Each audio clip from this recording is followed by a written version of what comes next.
What's up, everybody? I am your girl, Nurse Coach Jean Turner, the host of Health Chat with Coach Jean, internet radio and podcast show. And I'm also the Chief Wellness Officer of Spirit of a Warrior Life Enterprises here in Hotlanta, Georgia. Yes, Hotlanta is living up to its name this time of year.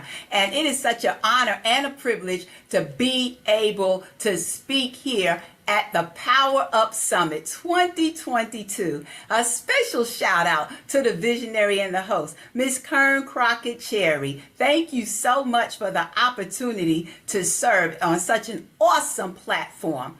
And look, I know I'm in the house with entrepreneurs from every walk of life, but I believe in keeping it real. And if you know me and have ever tuned into my show, you know I'm straight, 100%, no chaser. We're here to power up, right, as entrepreneurs, power up in business, power up in our careers, power up in our ministries, power up in our lives in general. You know, we got the professional and the entrepreneur dimension of professional well-being covered. So now me, Nurse Coach Jean, is coming before you because it's time to power up in other areas of our health and well-being. Yes, health is not just one-dimensional. There is our professional well-being, but there's also our physical, mental, emotional, and spiritual well-being, just to name a few. Yes, you've come a long way, baby,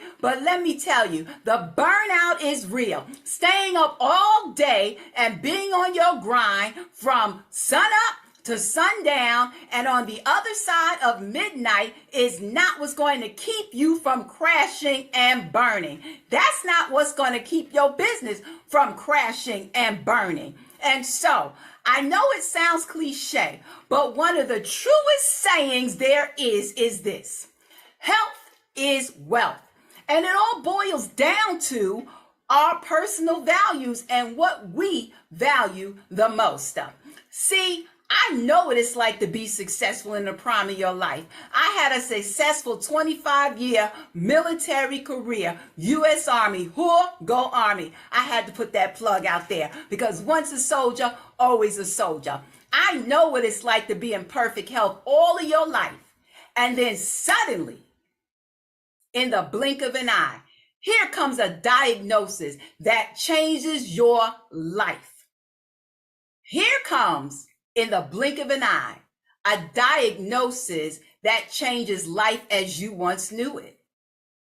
My suddenly came in the form of a cancer diagnosis back in 2018. And so, you know, we are focus driven, guided, tracking. We're determined to be successful in all that we set our hearts, our minds, and our hands to do. Tracking, I got it. If you are like me, you grew up during all or part of the civil rights movement of the 60s. Many of you, like me, first generation college graduates, success driven and wanting to leave a legacy for future generations. But the bottom line, or the bluff, as we say in the Army, is that number one, we could do nothing without God, our creator. And secondly, we can't do nothing if we are not in optimum health. So I want to present to you real briefly in the time allotted what I call the 3 R's. And no, I'm not talking about reading, writing, and arithmetic as mommy, nana, and granddaddy and them used to say. But I'm referring to me, Coach Jean's 3 R's to optimum health. And these 3 R's encompass what I refer to as the triad for health: mind, body, and spirit. And they are release, rest, which there are 3 components to rest that I'm going to cover briefly, and renew. Release, rest, and renew. So, as I say on my show all the time, you ready? Let's get it popping. Let's go. The first of Coach Jean's 3 R's to optimum health is release. Now, to release means to set free, to let something go. And so let's free our minds, shall we? As the funky divas of the R&B group En Vogue encouraged us to do in the mid-90s, right? Free your mind and the rest will follow. I ain't a songstress, but y'all get my drift. Remember that? Look, if you was around the 90s, you remember the funky divas En Vogue who encouraged us to free our minds and the rest will follow. It's time to release negative thoughts, negative emotions, because they have a negative effect on our well-being. So what is it that you need to release so that you can truly power up and move forward? Is it negative thinking? Is it a toxic relationship or relationships? Is it feelings of inadequacy? Intimidation, maybe? Feelings of low self-worth, low self-esteem? Look, it's time to let go of the what ifs. And we've all had our moments of what ifs. If we keep it real, we ain't always been successful. We've often, every one of us have had moments of what ifs. You know the feeling. What if my books don't sell? What if my coaching programs don't sell? What if I fail? It's time to release the spirit of what if. Now, the other thing that many of us need to release is the spirit of I don't know. I don't know how to do that. I can't do that. What? It's time to release the baggage of past and personal business relationships. It's time to release the spirit of I don't know. I can't do that, because if our Creator graced you to do it, then you can do it. We can do all things. You know that death and life are in the power of the tongue. And so what we speak out of our mouth into the atmosphere, that's what we are calling to come to pass. So release the weight of that. It's time to release emotional baggage. It's time to release it and do what you are graced, but you have been given the grace to do. Release it into the atmosphere. Let it go. Whatever it is that is holding you hostage, that's keeping you from moving forward in business, in life, release it and let it go so you can be at peace. Number one, at peace. So you can be at peace and walk in your purpose. Walk in your purpose. We all were created with purpose and for purpose. And it's time to power up and walk in your purpose. So the first of the 3 R's is to release.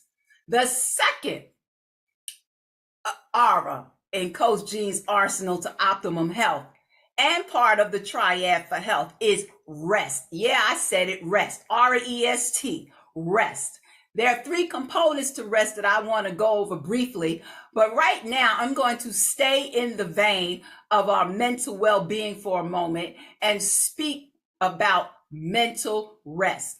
Now, you know, the pandemic, which we're still in the midst of one, and every week it seems like they got a different variant. But since the start of this pandemic, there's been more and more emphasis on our mental or behavioral health and well-being, which is about time. However, there's still a stigma about it. But mental rest, yes, there is such a thing as mental rest. And recently I read somewhere, health is not always about medicine. I concur. I will even go on to say that when we are not feeling 100% in our bodies, that what we got going on in our mind is the root cause, and now it is manifesting as a physical symptom. And so since the start of the pandemic and maybe a little while prior, many corporations, and maybe you're running a corporation or a business that honors this, but many corporations and businesses now offer their team members a mental health day. Now, I know I'm at a conference, a summit for entrepreneurs. You're used to moving and grooving. As we say in the military, used to shoot, moving, and communicating, right? You're used to moving and communicating, shaking and baking, making things happen. But sometimes, baby, I'm here to tell you, sometimes you got to tune out so that you can tune in. Tune into how your body and your mind and your spirit is feeling. Tune into what they are trying to tell you, alert you to, warn you about. See, in this microwave age that we living in, we all want it now. We want it like yesterday. We want everything quick, fast, and in a hurry. But success don't come overnight like that. Success is not microwavable, baby. Many of us feel as if we got to be available to everyone and stay in the know. No, you don't. No, you don't. I know y'all looking at Coach G, y'all looking at me like I done lost my head and like I got 3 eyeballs. No, you don't. Believe it or not, you do not always have to make yourself accessible to everybody. And we've gotten so used to cell phones, social media, and other forms of technology. We don't know how to shut our minds down, how to stop the racing thoughts. And so real talk, the burnout is real, yo. And some of us need to take a mental detox. Now, just think of a detox you do for your body. For those of y'all who are detox before, went on a physical detox. It's the same principle, right? Except with your body. You know how some of y'all do. Y'all want to detox to lose weight, right? So y'all can be fine and fly and ready for that cruise or whatever you got going on. It's basically the same principle, except you are placing yourself, your mind, in a posture. Listen to me. You're placing yourself in a posture to purge your mind of racing thoughts, negativity, and anything and everything else that prevents you from slowing down and taking time out to just breathe and be. Taking a break from social media is one way of taking a mental detox. And I know y'all like, but I got to stay visible. I got to be on social media. No, you don't. No, you don't. That's a choice that we make. And again, it goes back to what we value the most. It doesn't hurt to take a day off from social media. Detaching yourself from answering emails, phone calls, especially that which is unimportant, that's just taking up time to where, like seriously, like I ain't got time for that. That is not even priority right now. It's about prioritizing. What do you value the most? These are just some examples of taking a mental detox. And some of you, I know you thinking, Coach Jean, I can't do that. I'm running a business here. Do you have a team? Do you at least have one assistant? Then guess what? That's what you pay them to do. And they can run it while you take a few hours or a day or a couple of days to free your mind, detox, go on a mental detox, and get you some mental rest. Rest your brain cells for a little while. I promise you, it will be okay. Because you know what? The bottom line is this. If our Creator gave you that business, called you to do that business, graced you for that business, then guess what? You taking a few days off, that business is still going to be there and your business is still going to be thriving. That is the truth of the matter, the bluff, the bottom line up front. Again, it goes back to what we place value in. Many of you right now probably suffer from insomnia and have problems falling asleep, or you wake up in the middle of the night and cannot go back to sleep. Take a mental break. Give yourself a mental detox. Because when our minds are overloaded, especially with negative thoughts, worry, anxiety, fear, we're stressing out about deadlines. We're stressing out about schedules. We're stressing out because we got a gazillion projects and events and things going on. And we're failing to allow our bodies the proper amount of rest. That's a disaster waiting to happen. I challenge you during this Power Up Summit to power up your health, power up your well-being while you're powering up in your business, while you're powering up in your career, in your ministry, and your relationships.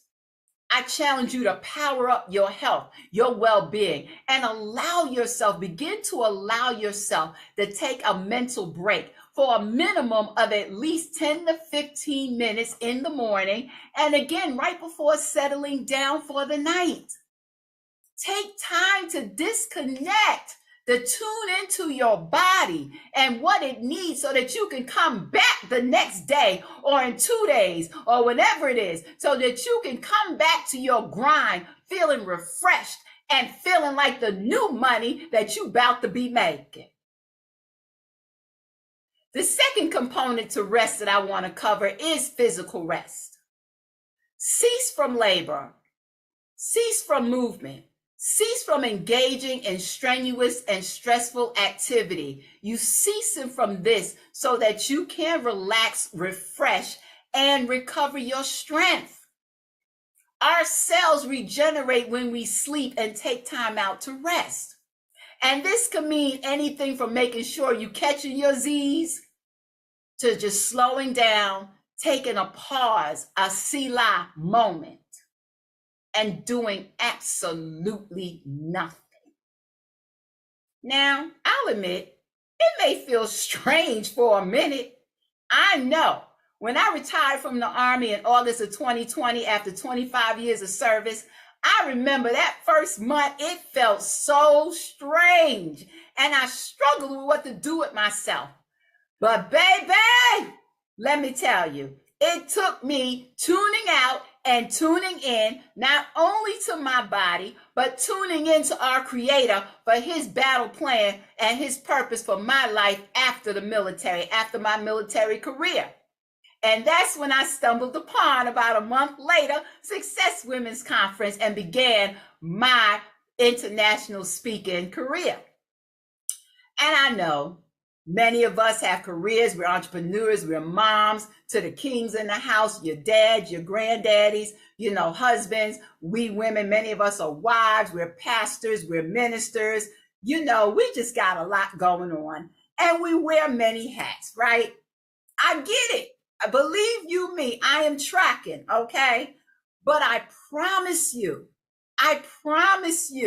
there's nothing wrong with having a Selah moment. Moments when you pause, just breathe, and just be. That can be as a minimum of 5 minutes with you backing up from your computer screen, your hands folded or in a comfortable position in your chair, and you just close your eyes and just begin taking some slow, deep breaths in and out through your nose, out your mouth, and just being for a few moments. It could be something as simple as that. It's okay to take a sabbatical. I'm on a partial sabbatical right now. Just came off a vacation, about to go back on vacation. And if a whole vacay ain't possible, then take you a mini one. Find the 3-4 day weekends, Friday through Monday, and just take time out to just breathe and be. Let your hair down. I promise you, you're going to come back refreshed and renewed. Take that personal day. Go to bed at a decent hour. And if you are just that busy, my friend, and find yourself burning a midnight oil, then make up for it on the opposite end. Sleep in sometimes. Have breakfast in bed. I understand. You're on a roll, right? You are on a roll. You're getting things done. You are making it happen, and you want to keep pushing through. The temptation to stay up a little while later to get more done, that temptation is real, right? And what's the first thing we do when we try to stay up and meet deadlines? We want to grab for the caffeine. We want to grab for the Red Bulls. We want to grab for the full bottles and all these sugary drinks, right? That we think is keeping our energy levels up. While it may appear that is keeping your energy up, and while it may appear that you're being more productive, I'm here to tell you it's just an illusion. And when that crash hits you, it's gonna hit hard. It's just an illusion. Lack of rest decreases our mental clarity and the ability to make sound decisions. So look, not only does it do that, but a lack of rest, physical rest, lowers your immunity. And in this day of COVID, we all need strong immune systems. So many times, I'm asked, Coach Jean, how many hours of sleep should I be getting? Everyone's needs are different. In health, let me tell you something about health. Contrary to popular belief and what many people coach on and teach on, health is not one-dimensional and one size does not fit all. You will know when you, as an individual, have gotten the physical rest that your body needs, because guess what? You're going to wake up feeling refreshed instead of sluggish. For you, that may be 8 hours. For you, some others, that may be 9 hours. And even for some, that just might be 6 hours. But allow how you are feeling in the morning to be your gauge. And if you are feeling sluggish and tired upon awakening, your body is letting you know, girlfriend, homeboy, you need more rest. And the third and final component to rest, I'm still talking about Coach G's 3 R's, okay, to optimum health and well-being. We're still on rest. The third and final component of rest is spiritual rest. In other words, we talk about self-care. How about some soul care? Yes, soul care. That rest that restores our spirit, for we are mind, body, and we are spirit beings. So this is that rest that restores our spirit man. It is this rest that empowers us to experience the peace of our Creator and gives us the strength to persevere, to be resilient, to endure challenges. And we all got challenges. We got challenges that come with being an entrepreneur. We got challenges in our personal lives, right? Let's be real. We all have challenges. We all face adversity. But this is the rest that empowers us to experience the peace of our Creator, the strength we need to persevere, the strength we need to endure challenges. And even when our physical body is tired, when we have spiritual rest and have that soul care going on, look, our body may be tired, but our mind can go on and not be weary. A sign of spiritual rest is peace. It is peace of mind. Let me ask you a question. Have you ever been in a situation where a decision had to be made at a moment's notice? No time to marinate on it and no time to sleep on it. You got to make a decision right then and right now. This is the rest that leads us in our decision making. Peace is a sign that we are resting in the Creator, relying on Him to help us, to sustain us, to restore us, and to know that we are making the right decisions.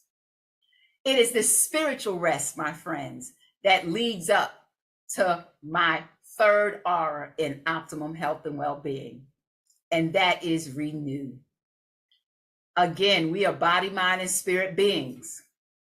And these 3 components of rest that I just described help us to renew our inner man, help us to renew our strength. In other words, make our bodies feel like new all over again. Yes, our cells regenerate while we rest. And sometimes in our sleep, we rest, when we take time out to just breathe and be, our Creator will provide the answers we need to solve problems or provide our next steps.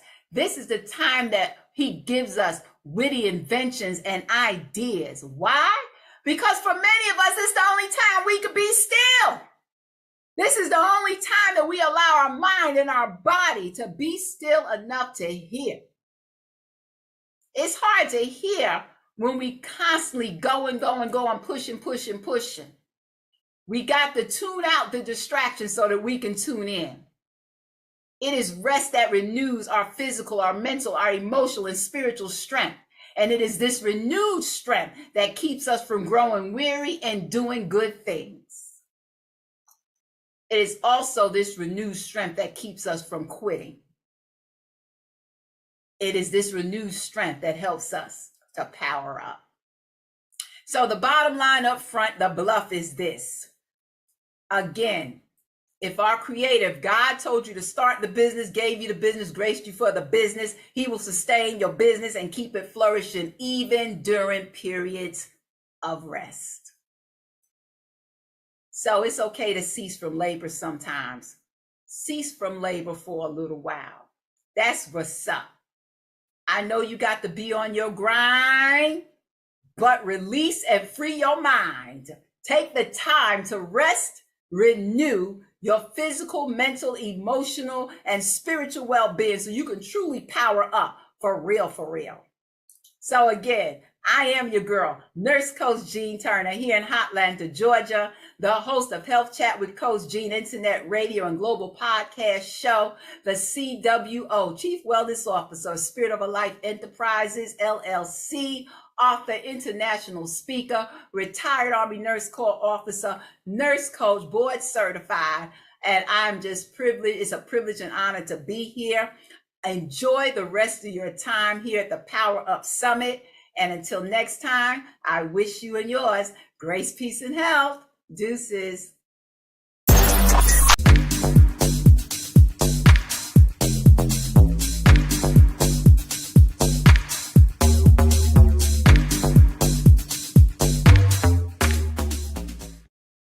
Hello and welcome. I am so excited today to be talking to you about unleashing your power to wellness. You know, a few years ago, I met a woman who she had really hit a low point in her life. She had just come out of a very toxic relationship, and her world had been shaken quite a bit.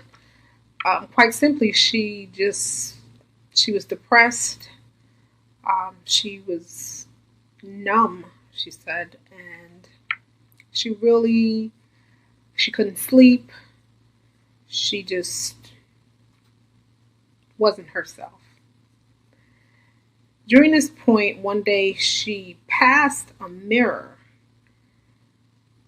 and when she took stock in the mirror, she jumped back because she didn't recognize the person that was looking back at her in the mirror. And she asked the question, she said, who are you? Sadly enough, the person looking back only responded to say, not you. And so she went a little further and she asked her, she said, well, what happened to you? When and where did you get to that point? And what she had not realized was that the point to which she had gotten had evolved through the relationship. So as she looked deeper into the eyes of the person in the mirror, she recognized that it had been a long time. She knew that things had to change, and she said, I want my power back. She said, I want to be well. Do you want your power back? Do you want to be well? Well, she knew things had to change. And so she made a decision to do some things. So, do you want to unleash your power to well-being? Well, in order to get to that point of unleashing your power, and we're going to talk about that, there's a place that's required to go. But while I have you here right now, I just want to be able to stay in touch with you. And so I want to offer you something, which is a free guide that I have, a gift to you just for even being here. And so I'm going to ask you to text the word guide, GUIDE, and your name and email to 860-265-8903. And I'm going to send you a free gift. It's a free digital download. So we're unleashing our power to wellness. And I said in order to get to that point of unleashing your power, there's a place that's required to go. There's a thing that we have to do. We need to go within to unleash the power so it can pour out Say pour out. We have to do something called a reset. Say reset. We have to reset our mind, our body, and spirit. Yes, a reset. Say it with me. Reset. So when I say a reset, what do I mean? I'm not talking about more time at the gym. And no, I'm not talking about a new diet or the latest meditation. I'm talking about getting into you. Yes, you. Say getting into me. Getting into you. So what does this look like? What does this reset to unleash the power in wellness look like? Are you ready to reset? So I'm going to give you 5. 1, 2, 3, 4, 5 things to do in order to unleash your power in wellness in this reset. We're going to reset our mind, body, and soul. And number 1, the first thing that we'll need to do is to remove the mask. Oh, yes, I said that. Remove the mask. We have to recognize the things that are regularly staying on our mind. You know, we walk around sometimes hidden behind titles and we wear these titles, but we never unearth our true self or who we really are, who we identify as. It goes beyond the titles. And so we have to recognize the things that regularly are staying on our mind as we look in that mirror. You know, whether we were wearing the titles to impress someone or because there was some type of trauma that has held us or that we got stuck in, we have to be willing to look in that mirror and authentically identify with the person looking back at us. Sometimes this can be difficult because we have to determine whether it's worry, whether it's shame, or if it's the failures, if it's the finances or the family, what it is that's holding us, that keeps us from removing that mask. But I tell you this, there's a place that we get to when we consciously choose to take control and when we make this intentional decision to tap in.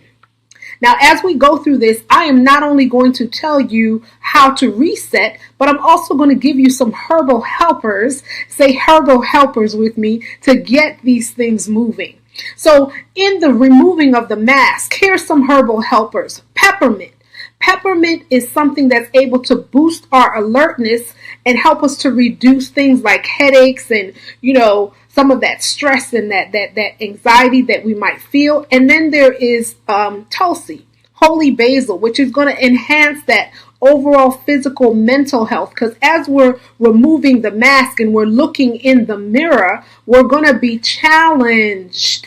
And so we want to make sure that our mind, body, and spirit is we're reducing those stressors and not getting more anxious as we do this, because there are things that are going to come up. Another herb is lemon balm, and that helps with our anxiety, as is passion flower, and that can help with insomnia. Now, we also have oat straw, which is gently calming, and it's a nutritive herb, so it's going to help us with this unhearthing, with this removing of the mask. I want to also turn you over to some essential oils, which are Vivitar, sandalwood, and marjoram, to help get to those inner layers. Remember, we're removing the mask here in this reset. So the R is remove the mask. Number 2, say 2, the E. Evaluate and eliminate. Yes, I said evaluate and eliminate. We are looking at toxins here. We want to, in the evaluation, we want to take stock of our mental holdings. What are we holding on to mentally? What are those things that are keeping us back in our minds? We want to look at our physical holdings and our spiritual holdings. Okay? What's keeping us back? What has been pulling us forward, and also what are the things that we're holding on to that no longer serve us anymore? These are things we have to take stock of. So we're doing a mental, physical, and spiritual looking at the holdings that we have. After that, evaluation, guess where we're heading? Right to the elimination phase. Yes, it is time to detox.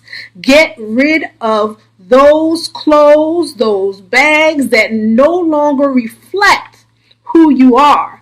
Those items that you're holding on to, use for later, the later that can't seem to come and it still hasn't come, and those people and relationships that are not adding any value. Those people, those relationships, those environments that have been toxic to you, those thoughts that you've been thinking. So here are some of the mental holes, right, that have been tearing you down and not building you up. The voices that we've been listening to, even sometimes the songs that keep us in this perpetual depressive state. It keeps us in a perpetual state of codependence. And I'm going to say this, and it might offend some people, but even that church that's not feeding your spirit, we're detoxing and getting rid of these mental, physical, and spiritual holdings.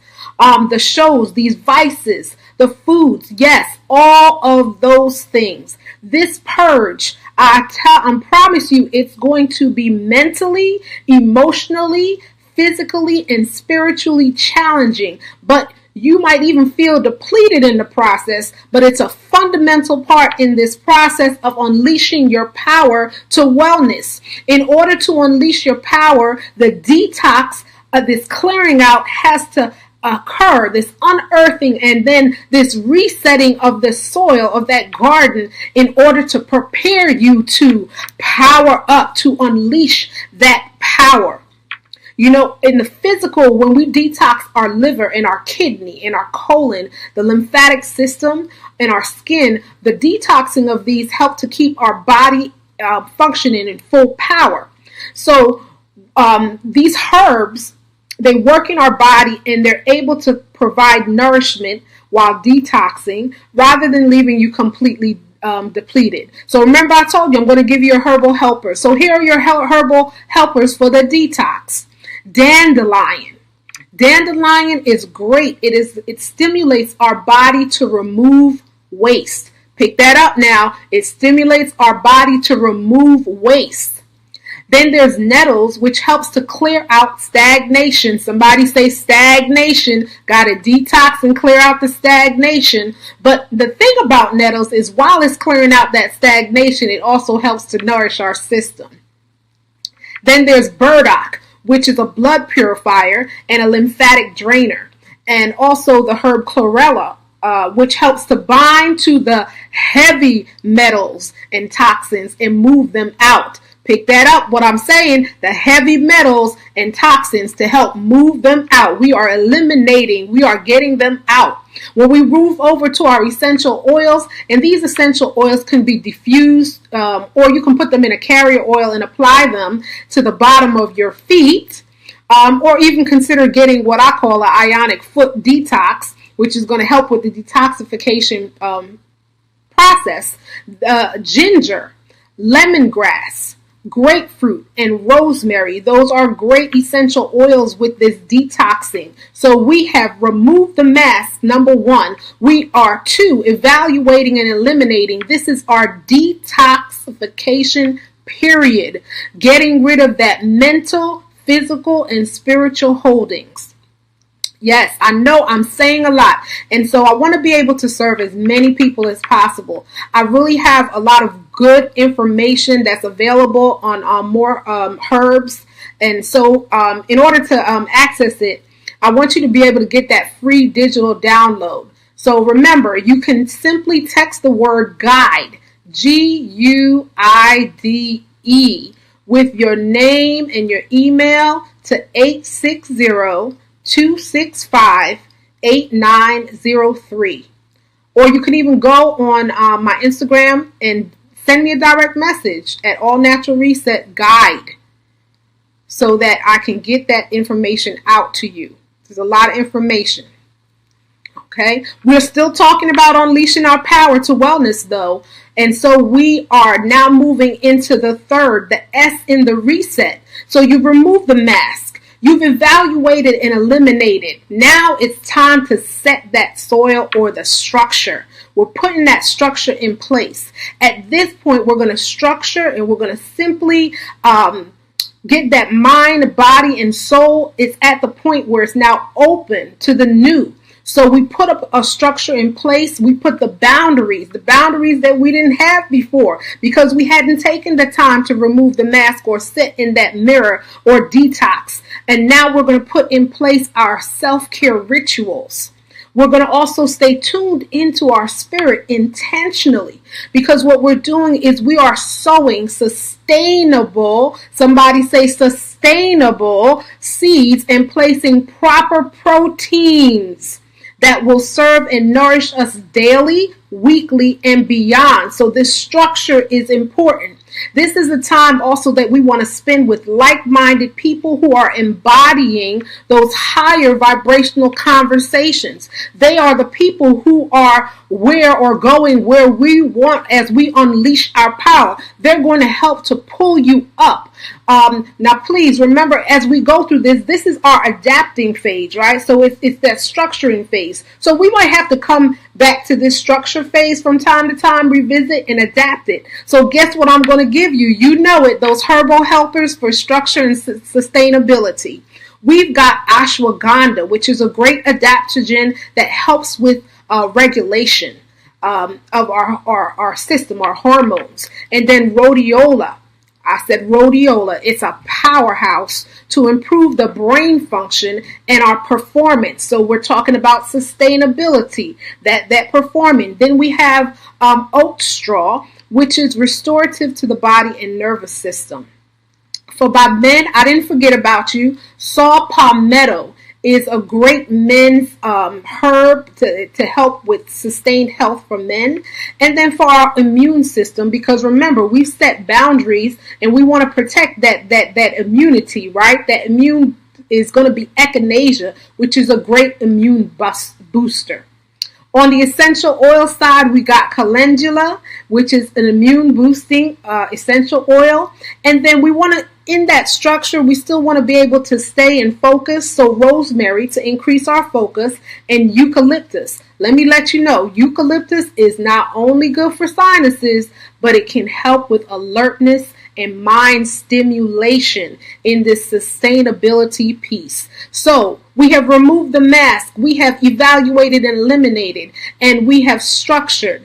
Now we move on to 4. Someone say we're at the 4th one. We're at the second E. We are going to embrace our idiosyncrasies and encourage ourselves. We're simply going to do this by changing our language. Now, you recognize that there's just some unique ways that you do things. There's some unique ways that I do things. And guess what? It's okay. Because that's what makes you you. That's part of the power of who you are. So you want to embrace this. You want to keep it real with yourself, okay? And listen, you don't want to be serious all the time. You got to laugh at yourself and laugh with yourself. This is where our positive self-talk is going to come in. It's going to power your mind. It's going to power your body, and it's going to power your spirit. This is about that reset, unleashing your power to wellness. So we want to water this new garden. We want to water it with affirmations. We want to water it with those messages of love. We want to water it with music that reflects our personality.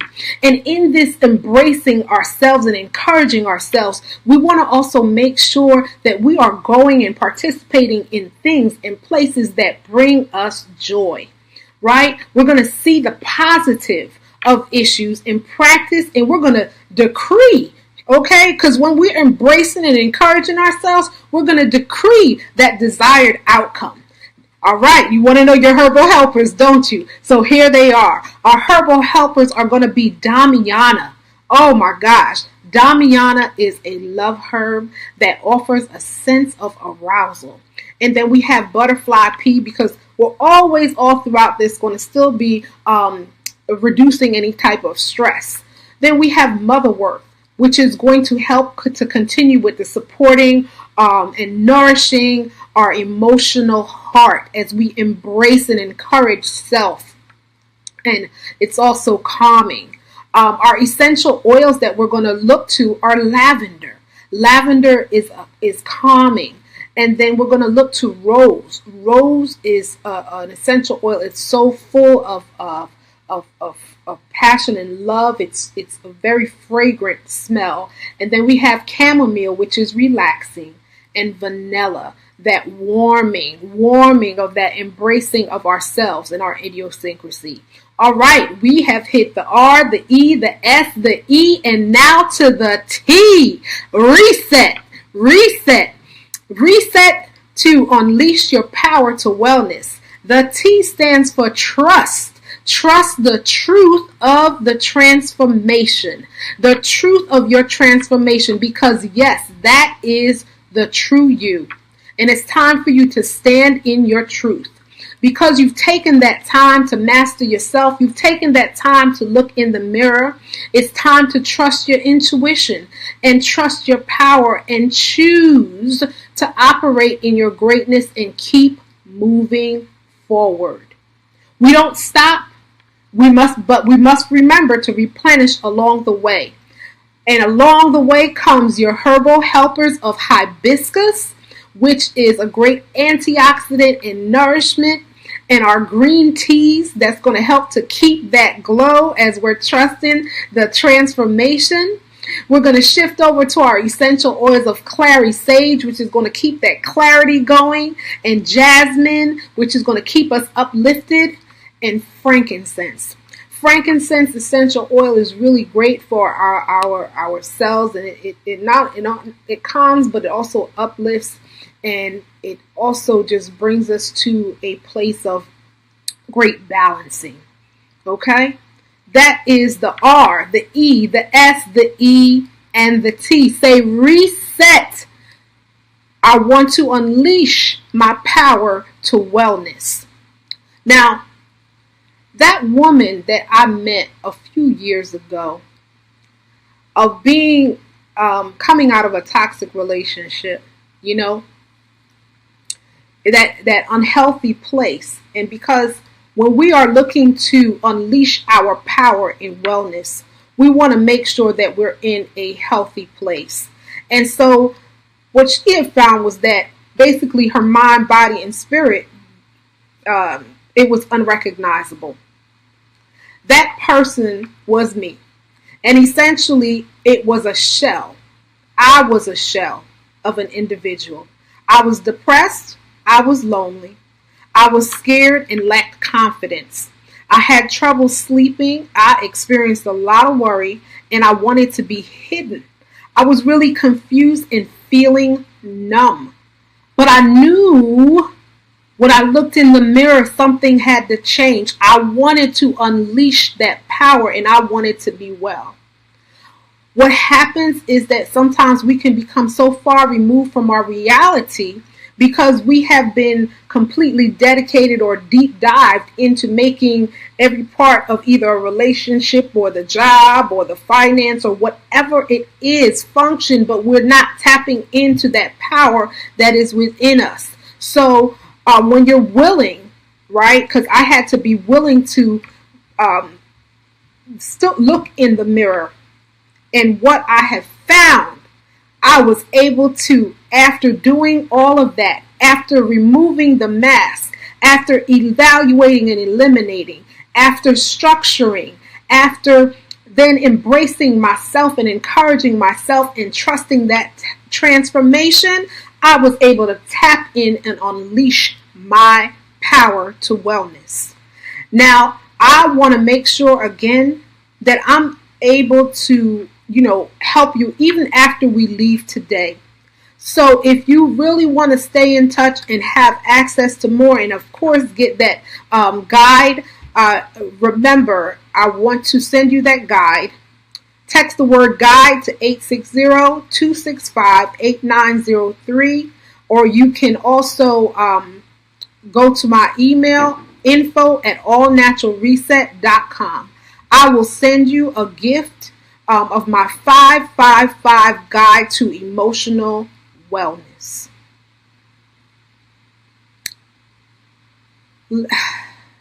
Listen, As I said, that woman was me. But it wasn't until I began to listen to the conversations of my mind and pay kind attention. I told you I had to remove the mask, but I want to say murder that mask. Reset your mind, your body, and your soul to unleash your power.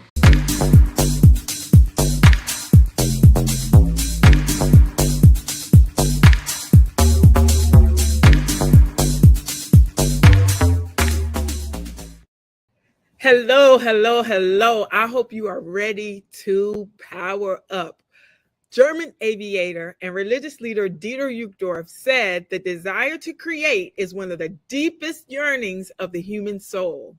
Creativity is a gift. It is a present that keeps you going and keeps on giving when it's maximized. Unfortunately, few of us use this to the best of our ability. I'm Celeste Payne. I'm a best-selling author, artist, educator, and owner of the Cortazzo Fine Arts Gallery and Studio here in Baton Rouge, Louisiana. And I help women who have experienced setbacks do three things. I help them advance, I help them resurge, and I help them thrive using the arts as a highway to life transformation. So today, I'm going to help you power up by helping you redesign your shine by overcoming 5 thieves of creativity.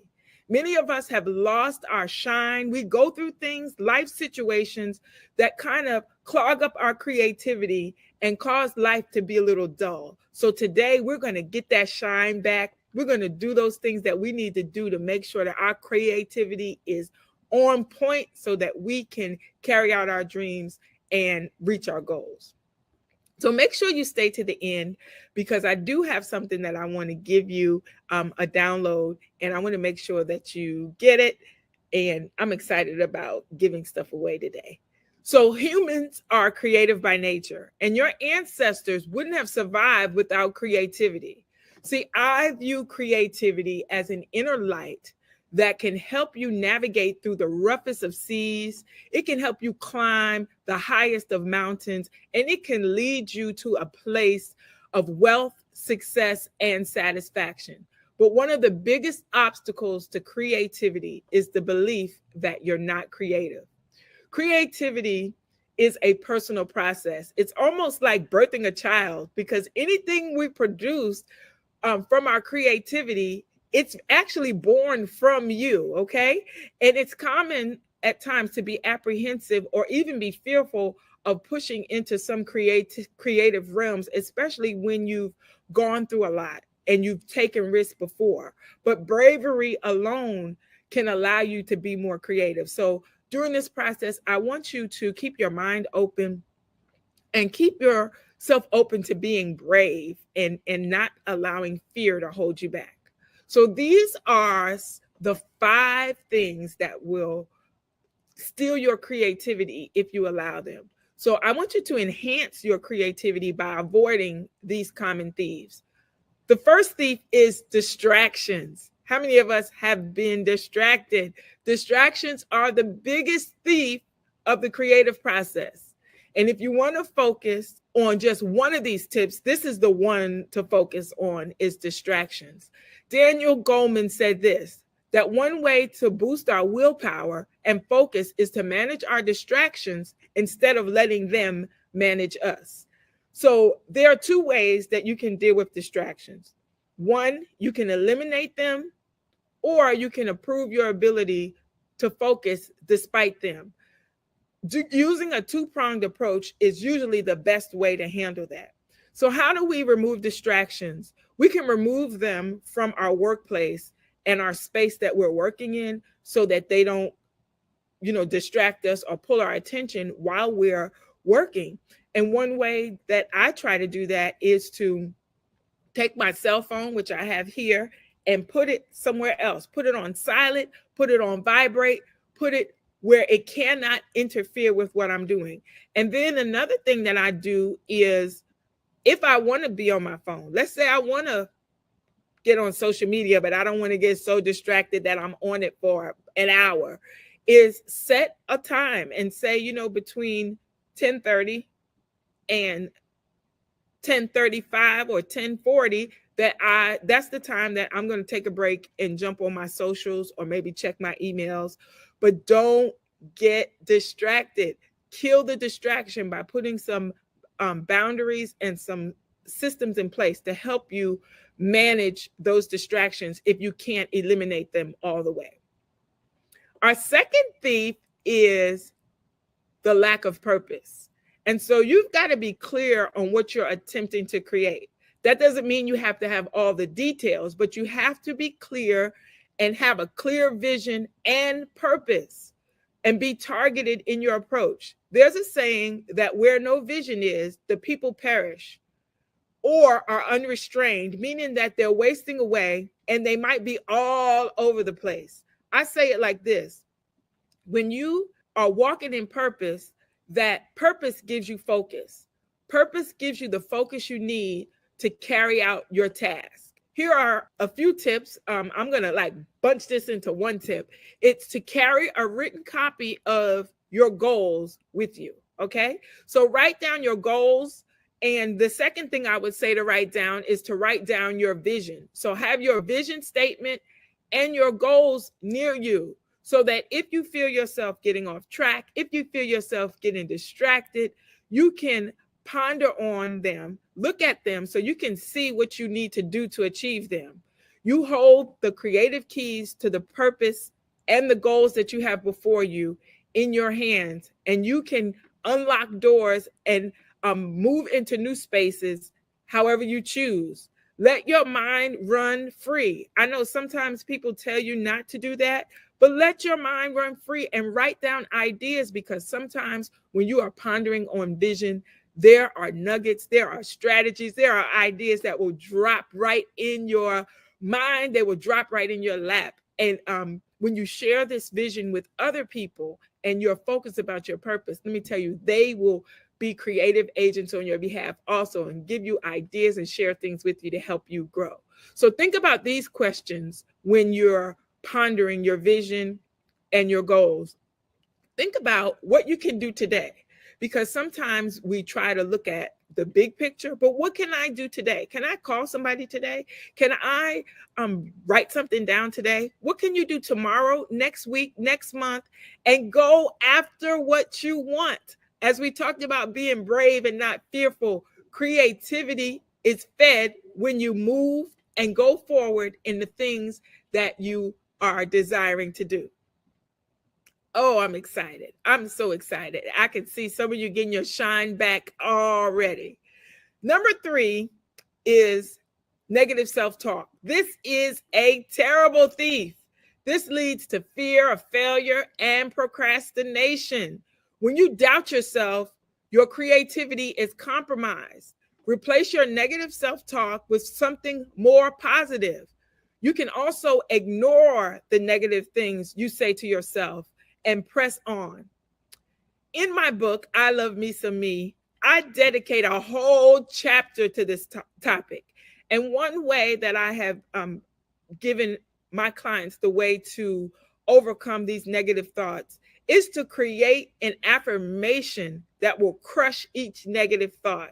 If I was dealing with something that was hindering my creativity, I might write an affirmation like this: my ideas are clever, powerful, and yield results that exceed my goals and bring me joy.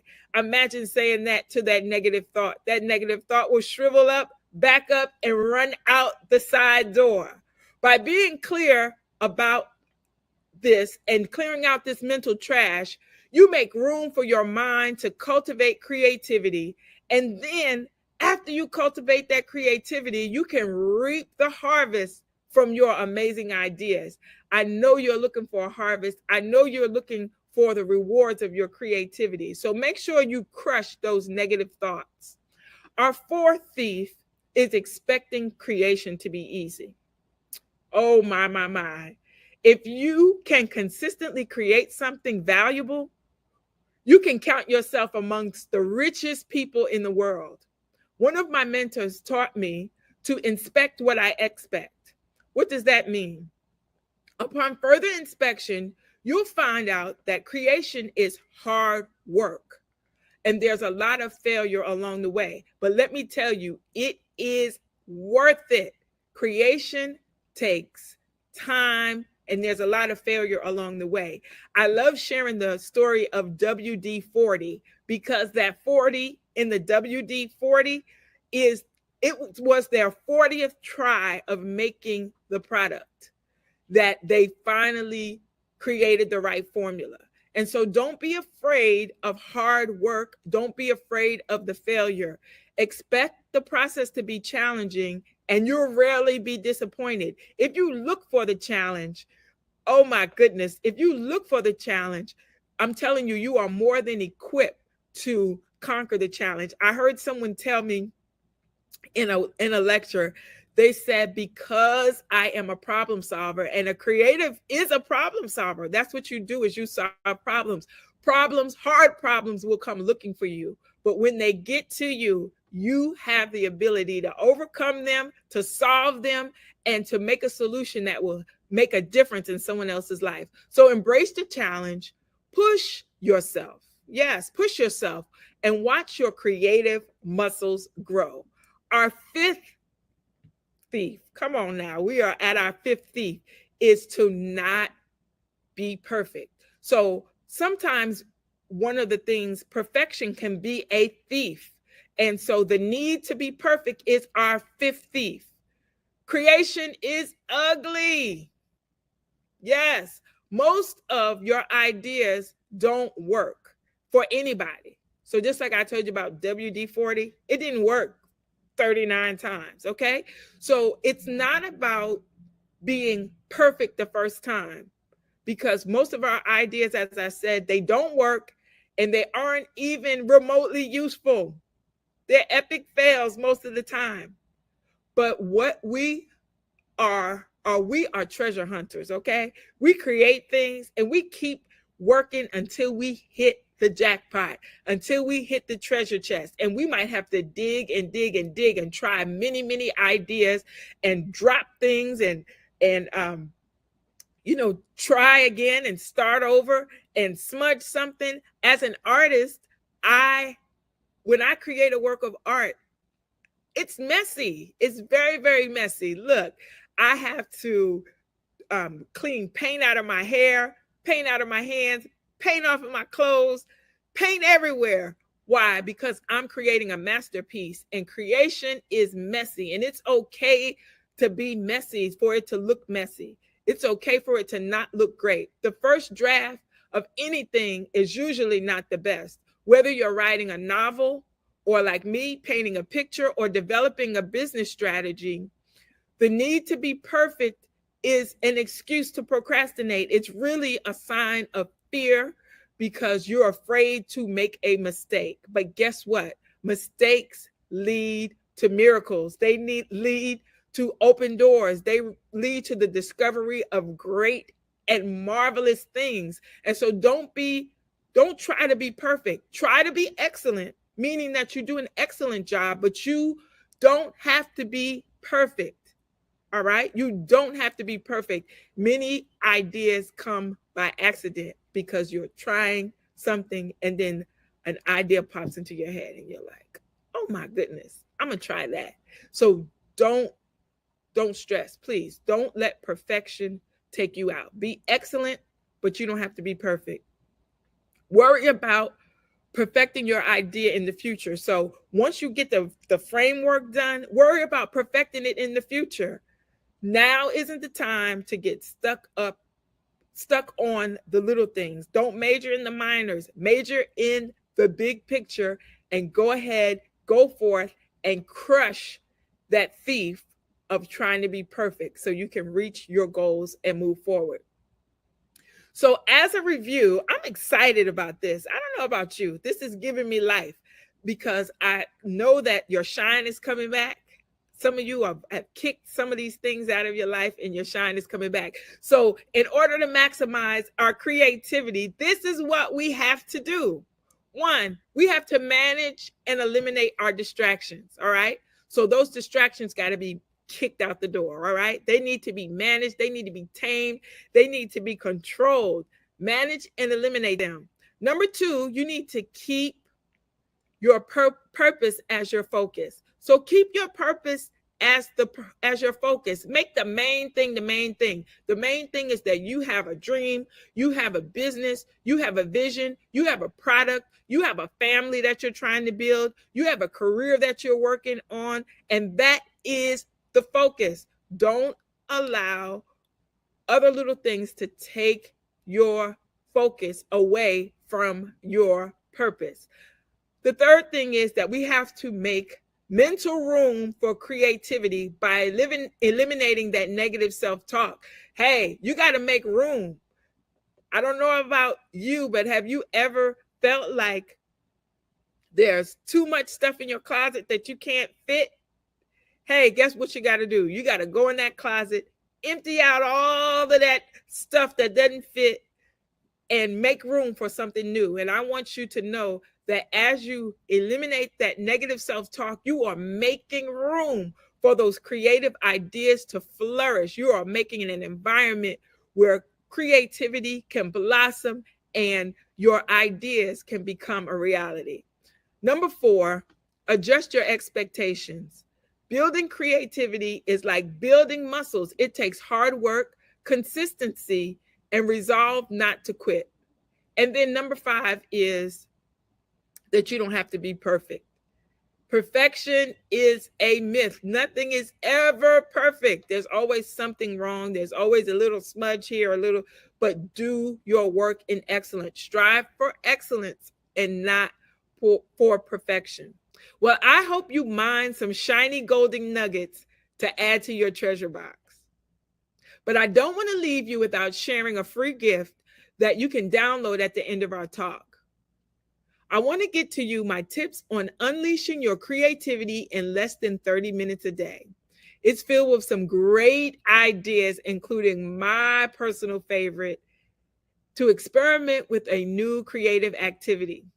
As an arts educator for over 20 years, I have discovered that engaging in creative endeavors cultivates creativity and transforms lives and mindsets.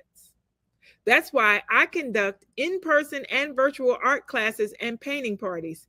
It's kind of like my gift to the world. You or someone you know might need a dose of creative inspiration. So you can connect with me on my website, Celeste Empowers, or give me a call at 225-286-2856. I really look forward to connecting with you soon. And as I close, I want to say one more thing: to let your creativity help you shine bright. Thank you so much for joining.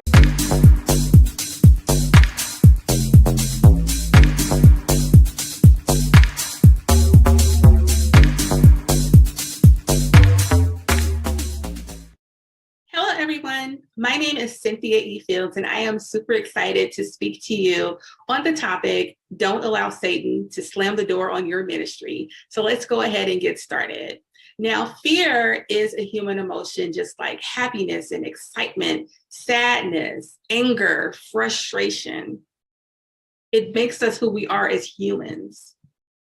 Fear is a natural and logical response when we feel threatened or there's a perception of danger, when we find ourselves in dangerous situations.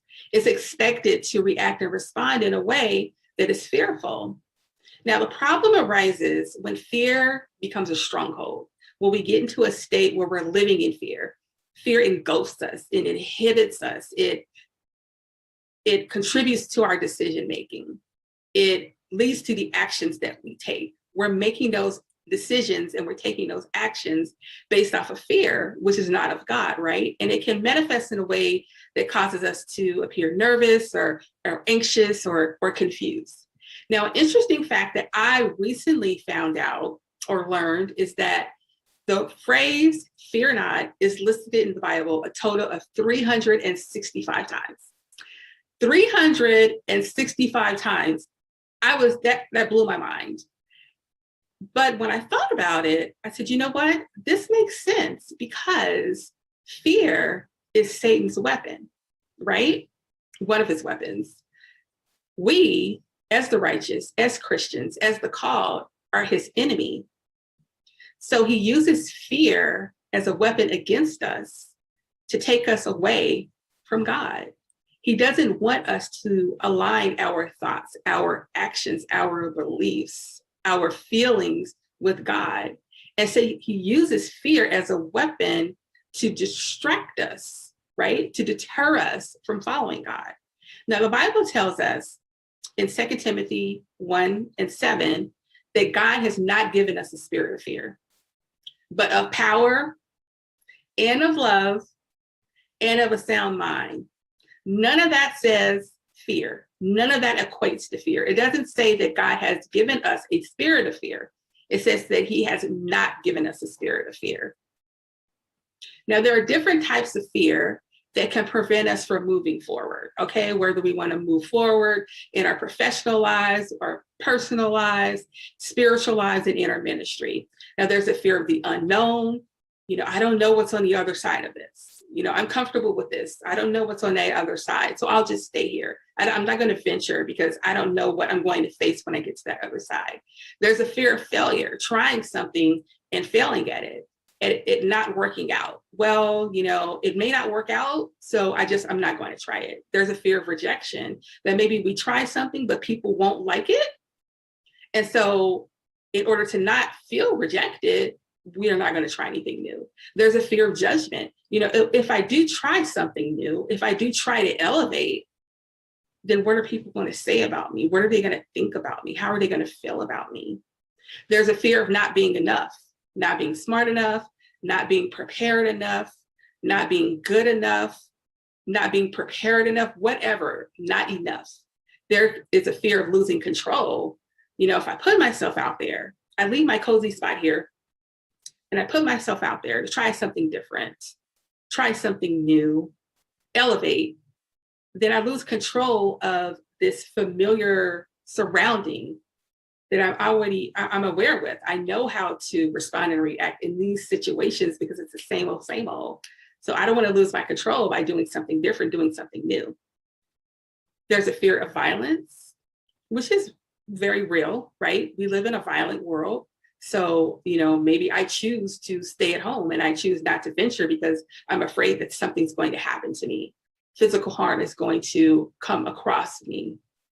And there could be a fear of illness or death. Some people get so entrenched in thinking that they're sick that they become a hypochondriac, right? Or there could be a fear of death, that, oh my God, doom and gloom, I could die any day now. And so they don't even take the time to enjoy life. They prevent that forward movement. And when we engage in any of these types of fears, some of these fears can actually turn into a phobia, and to the point where we can't move. Now, I mentioned phobia, I left that at the end because I have a story about fear, which illustrates the process of going through fear and to the point where it can become paralyzing. When my husband and I got married, we went on our honeymoon. We chose Aruba. Well, he chose Aruba. Okay. So I just went along with the flow. So we get to Aruba, we place our things in our room, our luggage in our room. We decide to go and have lunch at the outside cabana. So nice, outdoor bar area, dinner tables, nice and calm and serene.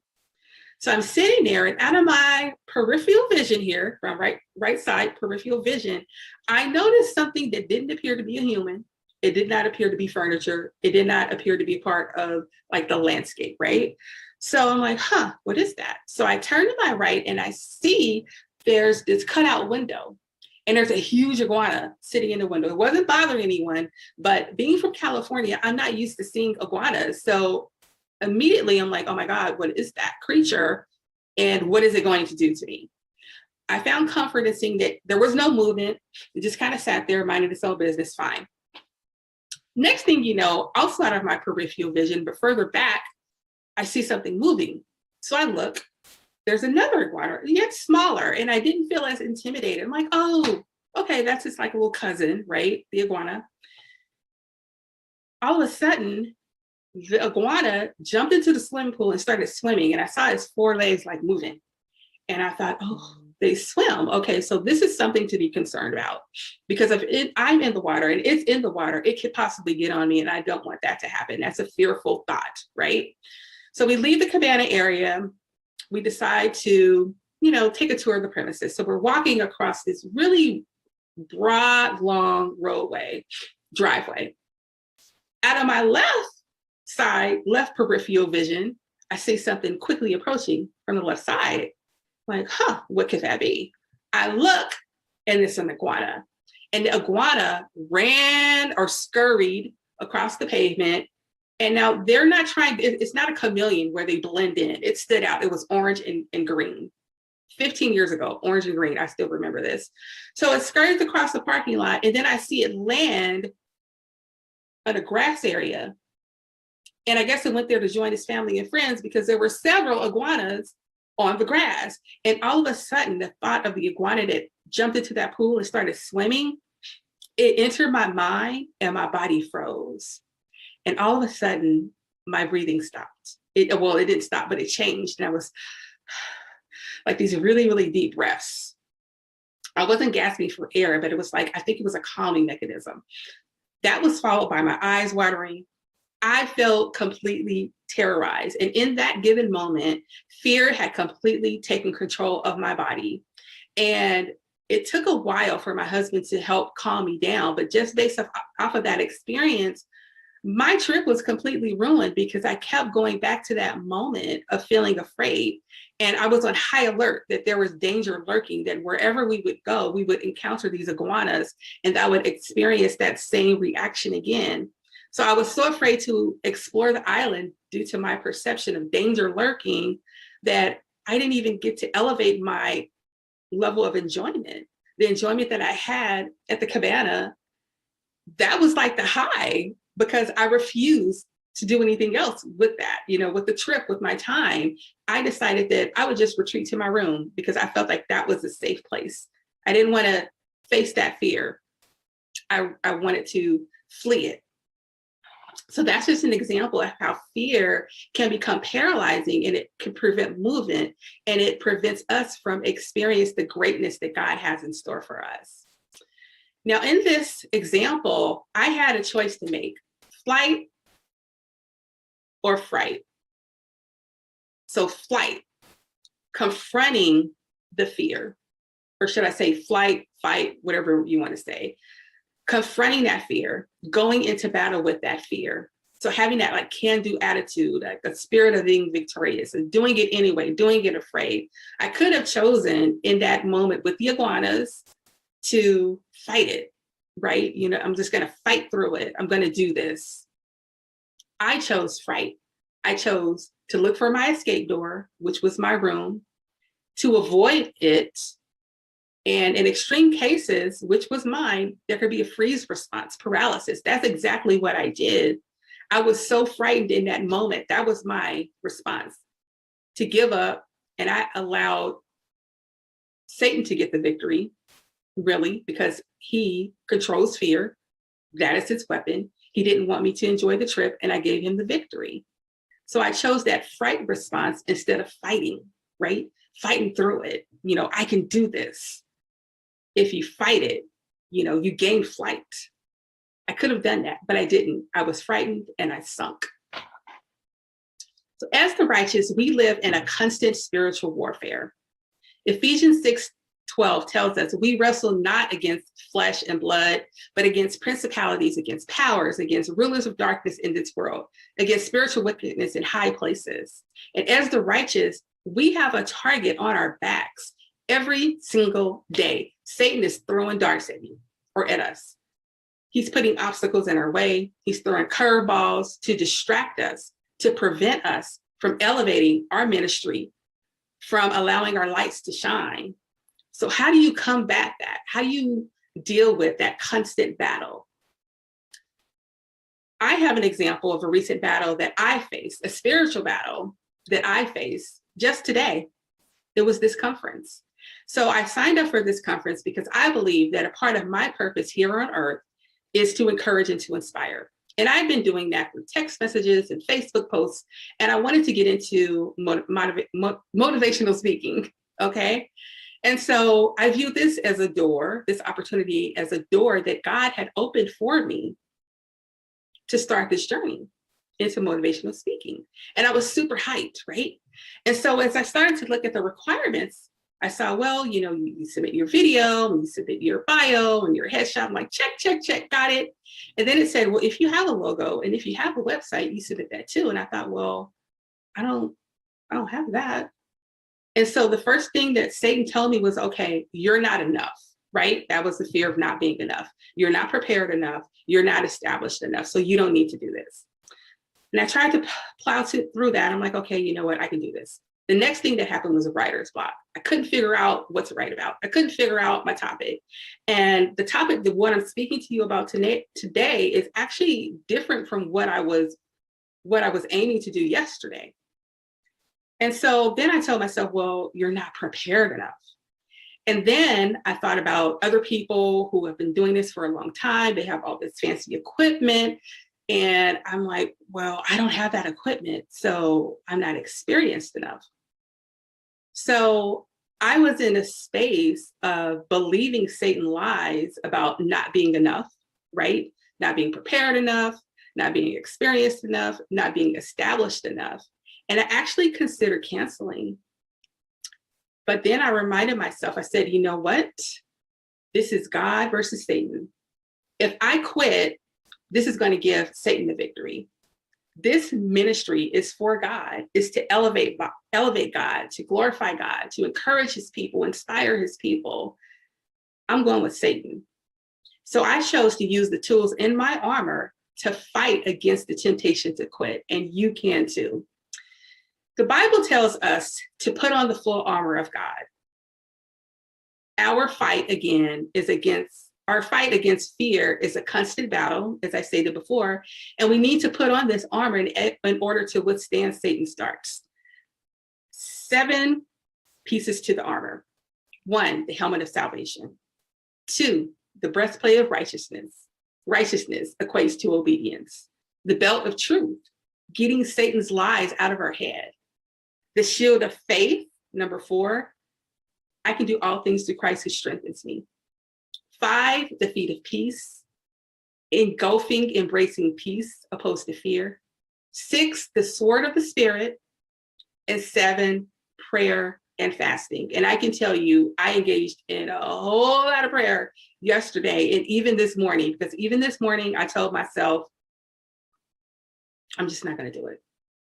So my conversations with myself to amp myself up in order to actually go through with this. I told myself, do it anyway.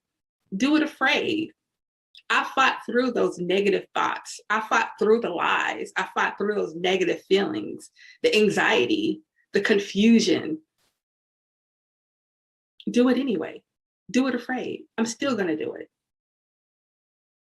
And in my mind, I told myself, either God is going to win this battle, or Satan is going to win it. So if you have that perspective that this is always a spiritual battle and that there's a choice for God or a choice for Satan, who do I want to give the victory? Who do I want to make happy? It's God. Then affirmations. I told myself, you are enough. Satan is telling me that you aren't, but my Bible, my God tells me that I am fearfully and wonderfully made. I am enough. My purpose that I hold truly and dearly to my heart, that I'm walking in very intentionally, is my purpose. So if my answer was no to this conference, and I believe that a part of my purpose is to engage in motivational speaking, to uplift and to inspire, me saying no would have been me being disobedient to my purpose. It would have been me not walking in my purpose. I am the only one that can fulfill the purpose that God has created me to achieve. I also told myself, God opened this door. I prayed about this. This is what I've wanted to do. He's opened this door. Who am I to close it? I also talked with family and friends for encouragement, and I was very transparent and open and let them know, you know what, I'm feeling afraid right now. I don't think I can do this. Something that God, or Satan rather, would like to convince us to believe is that we are meant to walk this journey alone, and we're not. That is why God has given us a Christian family. He's given us brothers and sisters in Christ to encourage us and to uplift us and to be our strength when we're weak. There's a Chinese proverb that says each journey begins with a single step. If I am too afraid to take that single step, I will never engage upon that journey. If I didn't take the single step to go ahead and record this session, imperfections and all, it would have never happened. I was so busy comparing myself or my chapter 1 to the chapter 10 of someone else, people who were experienced and have the equipment, they've done this, they know what they're doing, compared to a neophyte as myself, someone inexperienced who's still learning the ropes. If I had stayed in that zone, this would not be happening today. And so I refuse to compare myself to other people who may have it more together than me, because that's what Satan wanted me to do. So as encouragement, when we choose faith over fear, we choose to allow God to operate within us. The Bible tells us that perfect love casts out fear, and the only one who loves perfectly is God. In John 4:18, I quote, "There is no fear in love, but perfect love casteth out fear, because fear hath torment. He that feareth is not made perfect in love." And I want to be made perfect in love, so I chose to go to the source for my help. When we're faced with fear, we can either give into fear or navigate through it, right? The fight or the fright. Faith is the answer to our fear.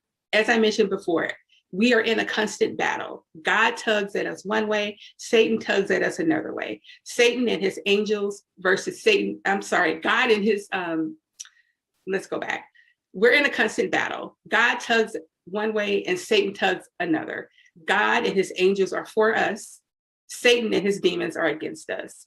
God and his words of assurance help us, propel us forward, whereas Satan and his lies and his negativity keeps us compacted. Satan is the father of lies, and as such, he uses those lies to deceive us. He deceives us into thinking that our perceived fears are reality, when they're really not. We go through different experiences to grow, to be elevated. And so we experience growing pains, yes. That is for our betterment. That is not meant to harm us. It's not meant to harm us at all. So don't be afraid of those growing pains, because without those pains, you will again remain stagnant. The question for me and for you and for all of us is, do we want to please God or do we want to please Satan? When we get into those situations where we don't know what to do, we don't know what decision maker, should I, shouldn't I, yes or no, green or red, stop or go, you are choosing between God and Satan. Choose God. When we choose to operate in love, we choose God. When we choose to operate out of fear, we choose Satan. There is no in between with God. Either we are for him or we are against him. The Bible tells us that if we are lukewarm, he will spew us out. So who do you want to be the victor, God or Satan? When under attack, fear is the enemy of confidence. Don't allow fear to paralyze you like I allowed fear to paralyze me in Aruba. Don't allow fear to keep you in the same box. Have the courage to fight it.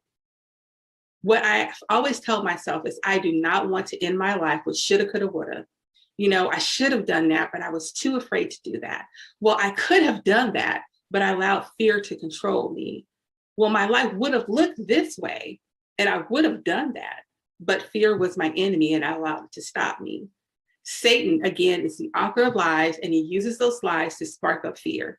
And fear robs us of our positive emotions, the love, the peace, the happiness. Fear paralyzes.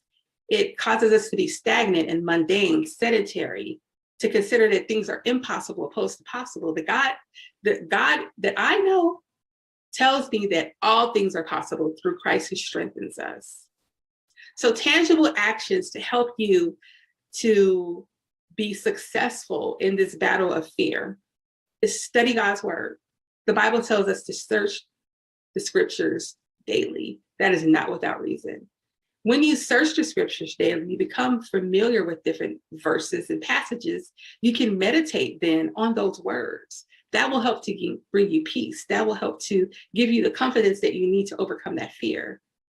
Praise those fears away. I will sing. I will shout. I give God the glory when I'm dealing with fear. I have certain songs in my tool belt that I use to help me to get out of it. Hello Fear by Kirk Franklin is one of them. You're not going to get the victory, Satan. Confide with friends and family and fellow Christians to get that strength that you need when you're feeling weak.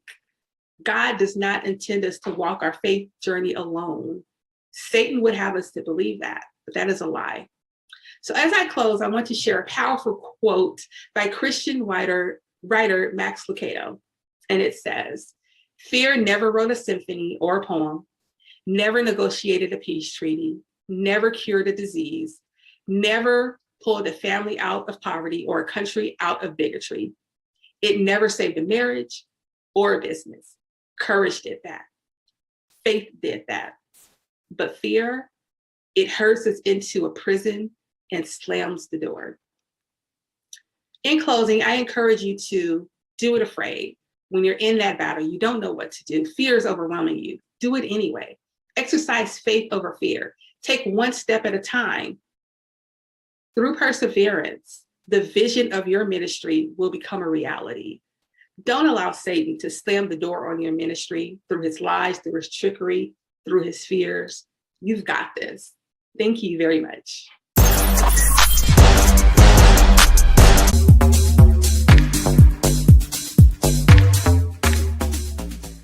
Hello everyone, my name is Dr. Jonathan Haynes. I'm a Gospel Award-winning recording artist, two-time international best-selling author, serial entrepreneur, motivational speaker, lifestyle coach, business strategist, podcaster, TV host, and the list goes on and on and on. I'm also 26 years old. Yes, I'm a young man that's ready to move and shake for God. And so again, I want to thank Kern Cherry, the Bus in the Seat Queen, for having me again this year. I thank you so much. For now, the Power Up Summit is virtual and in person, so I hope to see you in person in Biloxi, Mississippi, right? Okay, again, I am a motivational speaker as well, and what I do, I'm a different type of speaker. I uplift, I inspire, and I move on. We're going to have some great topics this year about business, marketing, but what I do is simply uplift you to do whatever you put your mind to. And so I want to tell you a little of my backstory, because I want you to know what God can do in my life, and I know He can do it in your life, right? He's all about flipping the script. And so I am a suicide survivor. I tried to commit suicide 3 times at 14, 18, and 20. I'm 26 years old now, so that was just 6 years ago, when I put the gun to my head for the 3rd time, pulled the trigger, but the bullet didn't come out. Can somebody say only God can do that? Only God can put you in places where you can't even imagine. And so just 6 years ago, I was in a torn, broken, depressed place that I didn't even want to be here. But God told me, in 5 years, I'm going to blow your mind. And we're just at the 6th year, and God has truly blown my mind. That's all about having patience, knowing that if you don't know what to do, God always steps in right on time. He may not come when you want him, but He's always on time. Can I get a witness? Oh, it's very important that you may get 1,000 no's, but one yes can change your life. So don't get discouraged. Don't get hectic or bow down or discouraged, because God has a better plan for your life. And so sometimes that's, as a new business owner or doing something or just jumping out of your comfort zone, we get discouraged. My next thing is do it afraid. You may be nervous, but if you just do it afraid, I believe that God sees you doing afraid, and then He's going to open up the windows of heaven and pour down His blessings upon you just because you did it afraid. A lot of times people want to wait till they get everything in order, and sometimes it takes years for that. But once you just step out on faith again, faith is the size of a mustard seed. Do you know how small a mustard seed is? Like a microscopic place, right? It's so small, but if you just have that faith of the size of a mustard seed, come on, God ordains you and puts you in places that you cannot even imagine. So it's very important just to do it afraid. Have faith of the size of a mustard seed, and don't let those naysayers, those family, so-called family, and so-called friends deter you or detach you from your plan and purpose. Have you ever went through something in life and you just feel like you wanted to pour into somebody or tell your goals or tell what you're trying to do, and always come back on you? They're always trying to say, well, I don't think you have the money for that, but I don't know how you're going to do that because you need all this. It's always somebody who wants to bring rain down on your parade and always bring something negative into into a positive outcome that you're trying to do. Sometimes you have to detach yourself from those people. I had friends for 10 to 20 years. Yeah, I'm 26, so from childhood, but sometimes you have to remove yourself, because sometimes about leveling up, if they're in a stagnated place, sometimes you have to remove yourself from people for you to get greater in the purpose, greater in your field, greater in success, because sometimes people attach to you and it's not healthy. They attach you to ride along with the plan, and they're the main ones stabbing you in the back, because every time something happens, they're the same ones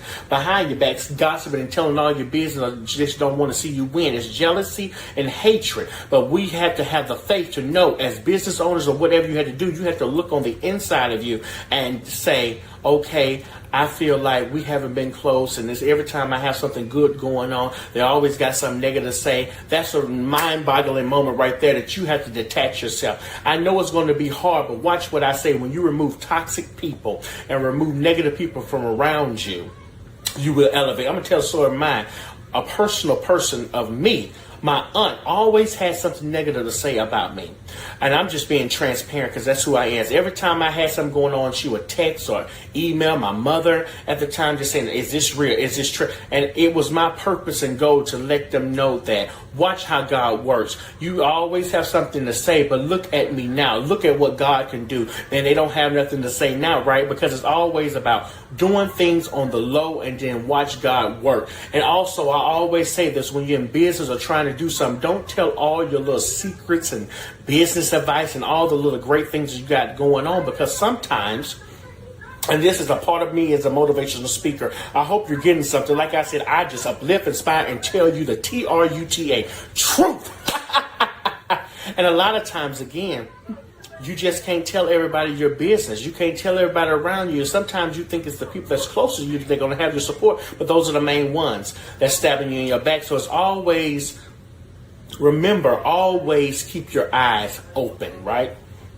And so, again, as I was saying, those naysayers, show them what you can do. You don't have to have their support. Watch God work. And my other one is write it plain to make the vision possible. And I always heard this. Write the vision, make it plain. I have written down all my goals, all the things that I want to accomplish, and they have come to pass. Because I believe when you write it on that piece of paper and you make it plain and your eyes are on it, God starts to elevate it, and you're manifesting these things. And so it's so important to do that vision board or do whatever you want to do, because if you see it every day and you're praying, believing God for it, it's going to come to pass. Like I said again, it may not come when you want it, but it'll always come on time. Also, do what you are called to do. If you feel like you don't want to be at this job, let me tell you what you do. It's not for everybody. Why do you still have your things still packed up around the computers, your pictures and your everything? You start packing that stuff up, because it's telling that job that you don't even want to be here. You took everything off, as Tabitha Brown said that. Why would you have everything if you don't want to be here? Start packing up stuff, because it's telling the people and telling yourself that you're not going to be here for long. So start doing things in preparation for that, right? Because if you don't see those things, you're not going to be here for long. Can I get a witness? Be the best you can be. Like I said, do it afraid. You make it 1,000 no's, but the one yes would change your life forever. Don't let those naysayers or those family friends stop what God has called you to do. And you be the best you can be. So right now, I declare and decree that you will start that business. You will start that venture. You will start whatever you want to do to be successful. All about being successful. Now, you have to have a multiple 7 incomes to become a millionaire. And as you can see now, you got to have multiple incomes. Even if you got a $50,000, $60,000 a year job, because things are going up and you just got to be prepared.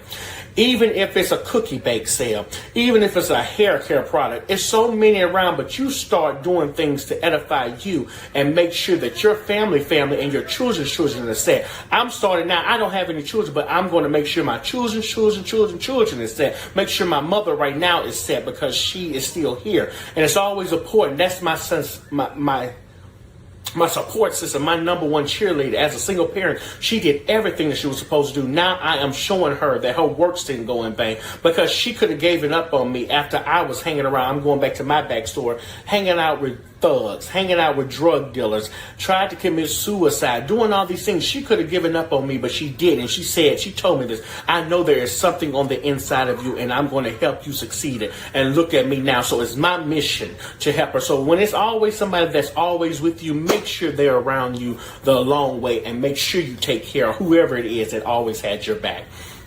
I hope you're getting something from this because, like I said, I'm a motivational speaker, but what I simply do is uplift you, inspire, and just give you key things to be what God has called you to be. Before I go, I just want to leave you with something like this. Keep on going. Keep moving. Don't let those hurdles, don't let those blockages stop you for what God has for you. Because eyes haven't seen, ears haven't heard the kind of blessings that's about to fall on you. Don't let nobody put you in a place you had to pray yourself out of. And what I mean by that, don't let people push you back in places where you have been delivered from. When you become successful as a business owner, you're going to have to learn that everybody's opinion does not matter. Everybody, what they got to say about you, you have to let it slide. I know it may be hard to be successful. Everybody's going to talk about you because they don't want to see you win. You have to let that go. Let go and let God have his way and let God handle that situation. Don't you do it. Don't let nobody feed into that negativity part of you. And don't give them no ammunition to say, I told you how they're going to start a business, how they're going to do whatever you want to do when they always going back with an attitude. Don't give people that. Don't give people those fruitions and all that negativity because God has a greater thing ahead of you. And once you believe and know where you come from and you know that God, if he did it before, he can do it again, just let people talk and watch God do the rest. Okay? People talk about me all the time, but I don't say anything. You would never see me talk about nobody on social media because I'm going to let God handle it. And that's why the reason I believe God has ordered my steps and have blown my mind in the last couple of years. And so what I want to tell you again, do it afraid. Don't let those no's stop you. Be the best that God has called you. Keep it going. Keep moving. If you want to start that business, start that business. You may get 1,000 no's again, but that one yes will change your life forever. I have people that know people. You may not have the money, but God will place people in your life to bless your business. God will bless people. LLCs to start a business, $50 now. We spend money on anything else. Start a business with $50. Come on. Don't give people that much credit. Again, my name is Dr. Jonathan Haynes. I'm going to leave you with this, as I said, and I'm going, be the best you can be. Don't let the devil win. God has something greater ahead for you. If you're watching, I hope this bless you. Do it afraid. You may get 1,000 no's, but that one yes will change your life. Again, my name is Dr. Jonathan Haynes. You can contact me at sbirdproductions56@gmail.com, phone number 228-314-0722, or my website, jonathanlhaynes.com. I am looking forward to connecting with you. I hope this blessed you. Let me know if it blessed you. And if you're in person, see you in Biloxi, Mississippi at the Power Up Summit 2022. God bless you all.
Hello, thank you so much for having me.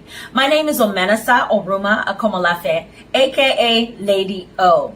I am a singer, a resolution therapist. I happen to be the founder of Pearls and Pauls International, which is an organization for women and men who seek emotional healing. I am also the chancellor of Emotional Healing University. It is my desire that women and men are healed completely so they can live out their God-given destiny to the fullest. And I am also going around the world preaching, singing, teaching, writing, and encouraging people and telling them that absolutely nothing happens in the grave. So it is very, very important that we are living out our God-given destiny, literally with fear and trembling. And we can't do that if we are not in a happy place. I have such a passion for people to be emotionally healed. And I'm speaking from a place of experience. I was raised as a pastor's daughter. I was raised as an only child. I was raised in a place where people expected so much out of me, and I just couldn't deliver. I couldn't deliver for so many reasons. I couldn't deliver because I had faced rejection. I'd faced rejection at school. I was a late bloomer. It took me, I was married and still married for 10, 11 years without a child. I have had so many situations in my life where there was just so much delay, and all of that put so much pain in my heart, and it just put me in a place of regression and depression. And so I understand what it means to be hurt, what it means to be rejected, what it means to be in a place where you should be loved, but there is no love. What it means to be in a place where there's love given to every Tom, Dick, and Harry, and then you come at the bottom of the list. I have been in situations where I was not the priority, yet I was the one giving and giving and giving and giving, and I kept on waiting for a recompense. I kept on waiting for validation. I kept on waiting for my harvest. And so going through my process was when God birthed this ministry on the inside of me, which is emotional healing. Emotional healing. And I came to the conclusion that when a man is healed, a woman is healed. Yes. When a man is whole, a woman is whole. Now listen, I'm not saying that a woman should just walk around waiting for a man to lead her and she not having a mind of her own. No, but I'm saying that it's so much easier. Okay, it is so much easier when a man is in a woman's life and that man is healed. You know, because there's this whole thing going around about women don't want to serve a man. Women don't want to be submissive to a man. That is not true. Women want men. Women need men. But a woman is not going to be led by a ghost. A ghost is a man who is there but not there. A man who is absent. So because you're a ghost and you've chosen to be a ghost, or maybe situations happened and you've just found yourself not being able to deliver from a manly standpoint, which I'm getting to, which is being raised by an absentee father and the society putting so much pressure on you and you not even knowing how to be a man because you had to raise yourself. That's totally understandable. And that's why we have the topic today of when a man is healed, a woman is healed. So number one, absentee father. An absentee father. You were raised in a home probably where there was alcohol, there was drugs. This is my cheat sheet, okay? There was drugs. You were raised by a single mother. Your father came home late. So much pressure on you. So much pressure on your mother. Beat your mother. Beat you. Was totally non-existent. Now, let me say this. Even if your father was present, if he wasn't in an action, if he wasn't in action mode, you see, to have a title is totally different from playing the role, okay? So your father could have been presently there, but he wasn't active in his role as a father. So then you would definitely suffer from having an absentee father. You had a father who ignored you. You had a father who abused you, a father who dismissed you, a father who wasn't there for Christmas, wasn't there for Easter, or probably was there but never gave you a gift. When you cried or when you ran to him or whatever, he didn't teach you how to be a man. And his ideology of being a man was to brace up and to be hard and to be aggressive. He wasn't loving towards your mother. He wasn't kind. He wasn't gentle. So there is a propensity to become that type of man, that type of man to your woman. If you were raised in a home where there was so much aggression, the proclivity to be an aggressive person is very, very high.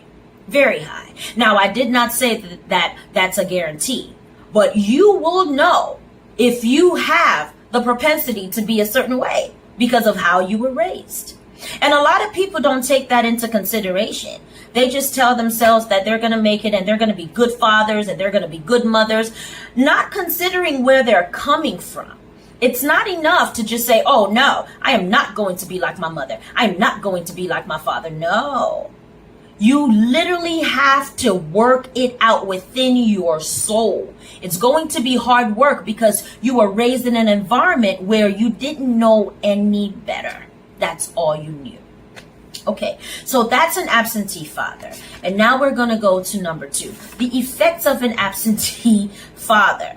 We have a lot of aggressive people just walking around. We have a lot of people making decisions without really thinking, without thinking it through.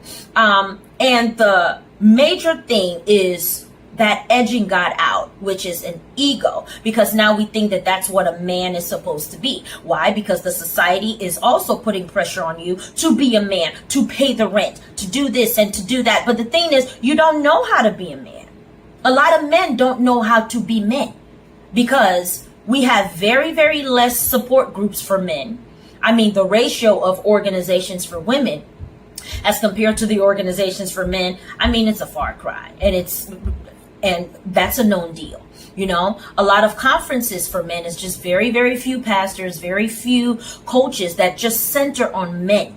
A lot of support is given to women. So we have men walking around not knowing how to be men. They want to be men, but now they have learned to be strong and they have learned to defend themselves and they have learned to be aggressive, and they put all of these walls around them because they weren't taught how to be loved. They weren't touched. They weren't hugged. We have men who were never hugged. How are they going to hug their wives? How are they going to say, I'm sorry, when their father's ideology of loving their mother was to slap the mother? How? You know? So we have a lot of that's going on. And so we have this ego that is going on in some men. Very, very aggressive, you know? And so then they translate that.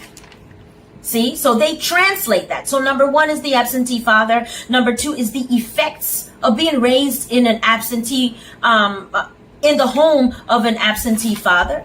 And then we have, the major thing too about being raised in a home where there was an absentee father is that you were never a priority. You don't know how to be vulnerable.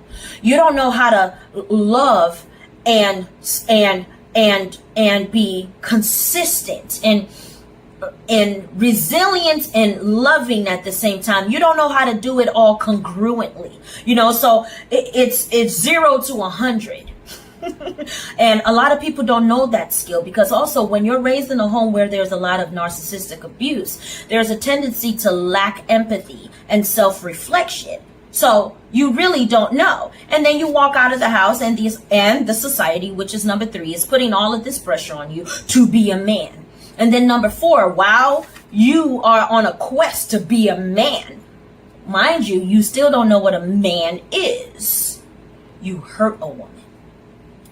And there are 2 things here. You could hurt a woman who was loved by her father. Like I was very loved by my father and I'm still loved. So you could hurt a woman who was loved by her father, and now you come into her life and she's totally confused, wondering what's going on, you know, because this is not how she was raised. Of course, a lot of women are not walking around looking to get married to their fathers, but for goodness sake, just be kind to the woman.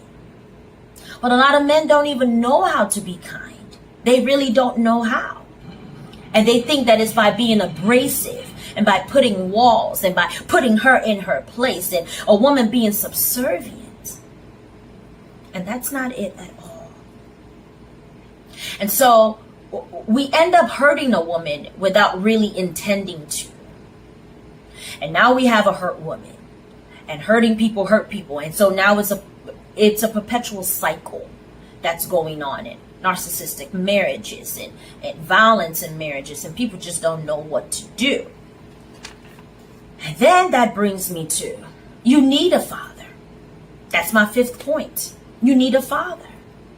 And so if your father is no longer in your life, or there's no reconciliation, or now you're fully grown, so even if there is reconciliation, it's not like your father is going to teach you all those things again, even though like there could be time for that. But I want to encourage you to look at God as your father. Look at God as your father. Now, who is God? God is patient. God is kind. He is gentle. His love is unconditional. He is not quick to anger. Go back to the Creator who is your father. And so I would like to apologize at this moment to the men who have really gone through so much pain, and to the women too, who were raised in a home without a father, and you just had to just go through life being your father. You're trying to find your way and making a lot of mistakes and trusting in people that you shouldn't have trusted, and expecting so much from people who just couldn't even give to you. At this point, I would just like you to reflect as I sing this song. I look to you. I want you to look up to God at this moment. I want you to look up to Him. Okay. As I lay me down, heaven hear me now. I'm lost without a cause, after giving it my all. Winter storms have come and darkened my sun. After all that I've been through, who on earth can I turn to? I look to you. I look to you. Come on, look up to God. After all my strength is gone, in you I can be strong. I look to you. I look to you. Hey, oh Lord. Hey, in you I hear a song. I look to you. Look up to the Lord today. He is your Father. After losing my friend, there's no more fighting left. Sinking to rise no more. Searching for that open door. Every road that I've taken led to my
to encourage you to look up to God today. Look up to God. My father was an amazing father, and he still is, but he's 75 years old. But there were certain gaps that he left in my life, because those gaps, he just didn't know how to fill those gaps, because his own father didn't teach him those things. However, my father has left a whole lot on the inside of me. And that's what I am like, that's how I'm able to do the things that I do. And for the gaps that my father left in my life, I just go to God. Because no man, nothing can take the place of your father, God. Because he knows you and he created your father. He created your father. So I want to encourage you to go to God today.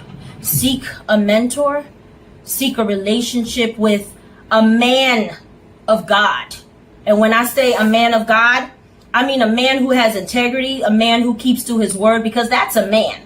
Okay, because our topic is when a man is healed, a woman is healed. Okay, so who is a man and how can a man heal a woman? Well, when you're integrous, when you keep to your word, when you remember the little things like her period, her nails and her hair. Be empathic and be considerate and be spiritual and teachable and reachable and give money, give gifts, give your attention, give time. Apologize. Strive to be a better man. Take counseling classes. Take workshops on YouTube if you have to. But let your wife be your job. You know, your God-given assignment that you make a decision to pass. You must pass this assignment. Go for mentoring and have self-reflection. But please do know that women want a man. And women do need a man. But a woman, like I said at the beginning, she would rather be on her own than to chase after a ghost. Thank you so much for watching. Until next time, God bless you. Oh, I forgot to tell you how to get in touch with me. Well, on Facebook, Omenasa Oruma Akomolafe. On Instagram, it's at Lady Omenasa. On Twitter, at Lady Omenasa. On Clubhouse, at Lady Omenasa. TikTok at Lady Omenasa. But the best way to reach me really is on WhatsApp, which is +1 917 349 7226. And if you need counseling, if you need anything, you can email me at ooruma@gmail.com. God bless you.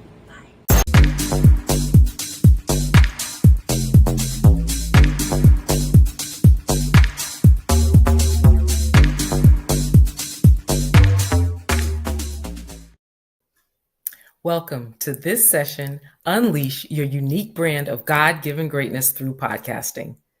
Thank you, Dr. Cherry, for this opportunity. Thank you to my fellow speakers for the amazing messages that you are putting down so we can all power up. Jacqueline J. here, coming to you from Charlotte, North Carolina. I'm a wife, a mother, an author, a speaker, a podcaster, a podcast producer, and a podcasting coach. I work with and empower Christian women to use the power of their voices to unleash their God-given greatness out into the world through podcasting. My own podcasting career started with the writing of my first book, which, by the way, had absolutely nothing to do with podcasting. It had to do with human resources, where I had been in for approximately 20 years in my career. That led to the opportunity for me to host my own weekly radio show, where I quickly learned that weekly radio really was not for me. And one of the reasons for that was it required me to be in a certain place at a certain time every week in a quiet space in order for me to broadcast my show. And my lifestyle just really didn't lend itself to that type of schedule on a weekly basis to be consistent and consistently. So I now host 2 podcasts, as well as produce podcasts for others and teach other aspiring podcasters to launch their own podcasts out into the world. So today we're going to bust several myths of podcasting and prayerfully inspire you to unleash your own unique brand of God-given greatness into the world through podcasting. Also, we're going to provide you with 7 simple steps to start your podcast. So how many of you have been thinking about starting a podcast for days, weeks, months, or even years? And how many of you have been afraid to dip your toe in the water based on what you've heard about podcasting? What unique brand of God-given greatness do you have to share with the world? Did you not know there are over 850,000 active podcasts out there in the world right now? However, of that number, only 2 to 3% are podcasters of color. And the faith-based community number of podcasters is even less than that. So let me ask a few questions to those who may not have started your podcast based on the fear, if you will, or buying into the theory that there is no room out there for my podcast, the podcast market is saturated, or any such myth of that nature. That's one of the most frequently excuses that I hear, by the way, is that there are too many podcasts. The podcasting market is saturated. I can't get my message out. There's no room for me. Well, how many of you went to get a glass of water from the sink or the tap or the faucet or whatever you called it in your neck of the woods back in the day? Grandmama told you, go in the kitchen, grab you a glass of water. Well, how many different versions of bottled water are there out there now, with alkaline water and pH water and protein water and any other number of such iterations of water out there? There is absolutely space for you for podcasting out there right now with your voice. One of the other myths that I get so frequently, and really quite frequently, is I don't have fancy equipment to start a podcast. I can't start a podcast because I don't have a blinged out podcasting studio to record my episodes every week. That's not necessary when you're just starting out. All you need to start producing your podcast, to start recording your podcast, is a phone. Your phone and a recording app, a voice recording app. Myth number 2 busted. So can I also share with you a little secret? If you are a ministry leader, a speaker, or you already have previously recorded content out there, you can absolutely use that as the basis of your podcast without recording additional content at this time. You can, but guess what? It's not necessary. You don't have to do that. And that kind of dovetails into myth number 3. I already have previously recorded content, but I can't use it for new podcast episodes. Again, myth busted. As I just stated, you can use your previously recorded content as a basis for your new podcast. It may need a little bit of editing and a little bit of updating and sprucing, which you can absolutely do, but it is still absolutely usable as a basis for your podcast. And myth number 4 is one of my all-time favorites. My episodes have to be an hour long, and I don't have time to record an hour-long show every week. Once again, nothing could be further from the truth. Because this is your podcast, you get to design it in a way that feels most comfortable for you, that works for you, your business, your brand, and your lifestyle. And as I mentioned, previously recorded content, if it's an hour long, if it's already an hour long, guess what? You can chop that up into 3 20-minute segments, 2 30-minute segments, or you could also leave it at an hour long if you so choose. But you can, and then if you did chop it up into 3 20-minute segments, guess what? That's 3 episodes worth of podcasts that you don't have to then record. So you can knock that out in very short order. So back to myth busting of not having time to record your episodes or your podcast, so it's not necessary. I may be dating myself just a bit, but who remembers Batman? Every week, he and Robin would get into some calamity or some situation, and the announcer would come on and say something like, "Will Batman and Robin survive? Will they untangle themselves from this entanglement of the Joker's trap? Stay tuned to next week's episode to find out." So if you decided to use some of your previously recorded content as a basis for your podcast, you could also schedule some time with yourself to record one of those or two of those teasers to introduce the new episode or the new section of that episode, as well as the ending of the previous one. You could also, if you decided to record new content, set an appointment with yourself and batch record a number of episodes. 4 to 8 weeks worth of episodes could be recorded in a couple of hours. So what is your unique brand of God-given greatness? You can start a podcast based on virtually any topic under the sun. The sky is absolutely the limit when it comes to podcasting. So why start a podcast, and what are the steps to actually launching your podcast? Why start a podcast?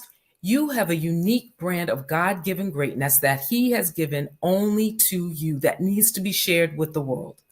No one has the exact same perspective on your topic as you do.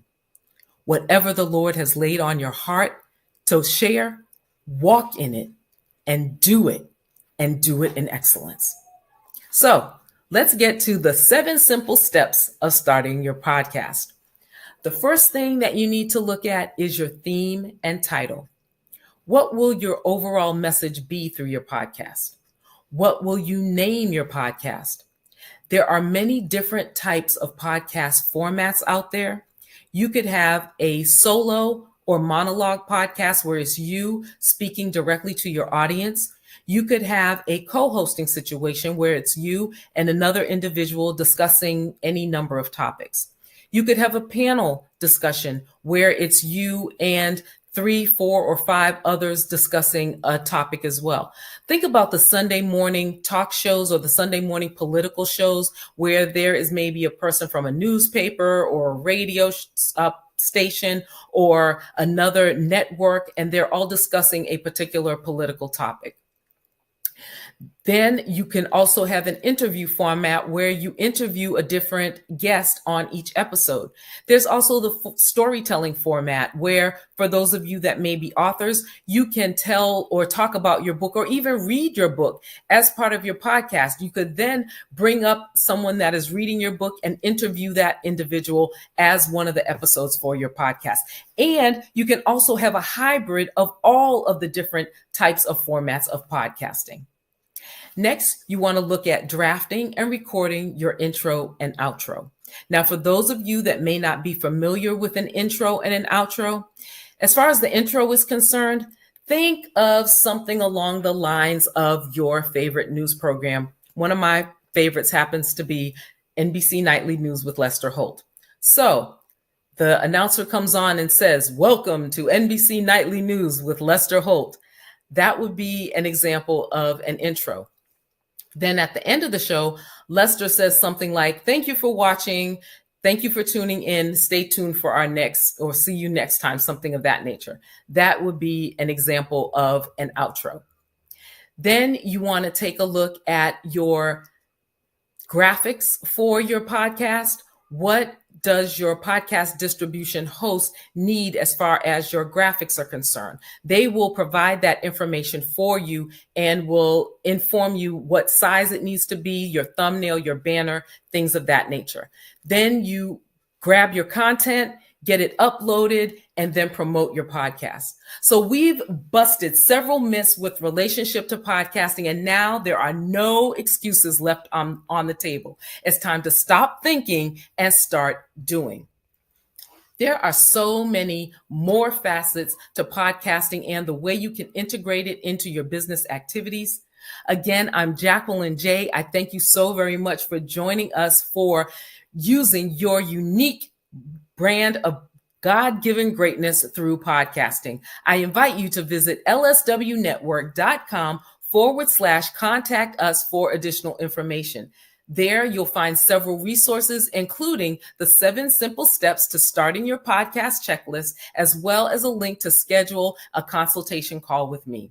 Once again, thank you for joining. I look forward to listening to your podcast as you unleash your unique brand of God-given greatness to the world.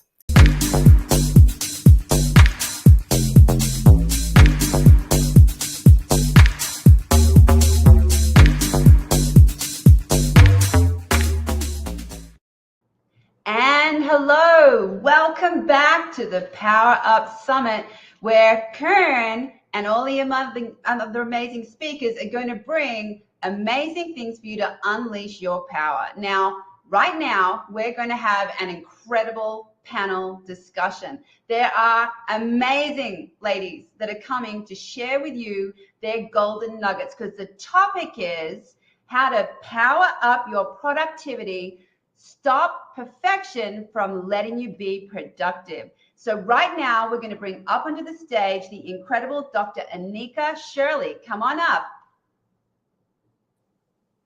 Hi, super excited to be here. My name is Dr. Onika Shirley. I am the founder and CEO of Action Speaks Volume Incorporated, where I help individuals to build unshakable confidence, stop procrastinating, and to get their dreams out of their head into their life. Thank you so much for. I love it. Stop procrastinating and get those dreams out of your head. We have already started with a power session already. Now, our next incredible lady, come up to the stage, Miss Celeste Payne.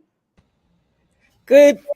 I hope you all are having a great day. My name's Celeste Payne. I am an artist, educator, and author. And what I do is help people use their creativity to unleash new ideas and be successful in their lives. And whether they're being stuck or hindered, creativity is going to help unleash it. And I'm excited to be here. Amazing. I can't wait to hear all about how creativity is going to boost up your productivity in this session. So next up to the stage, we're going to bring Dr. Josephine Harris. Come on up.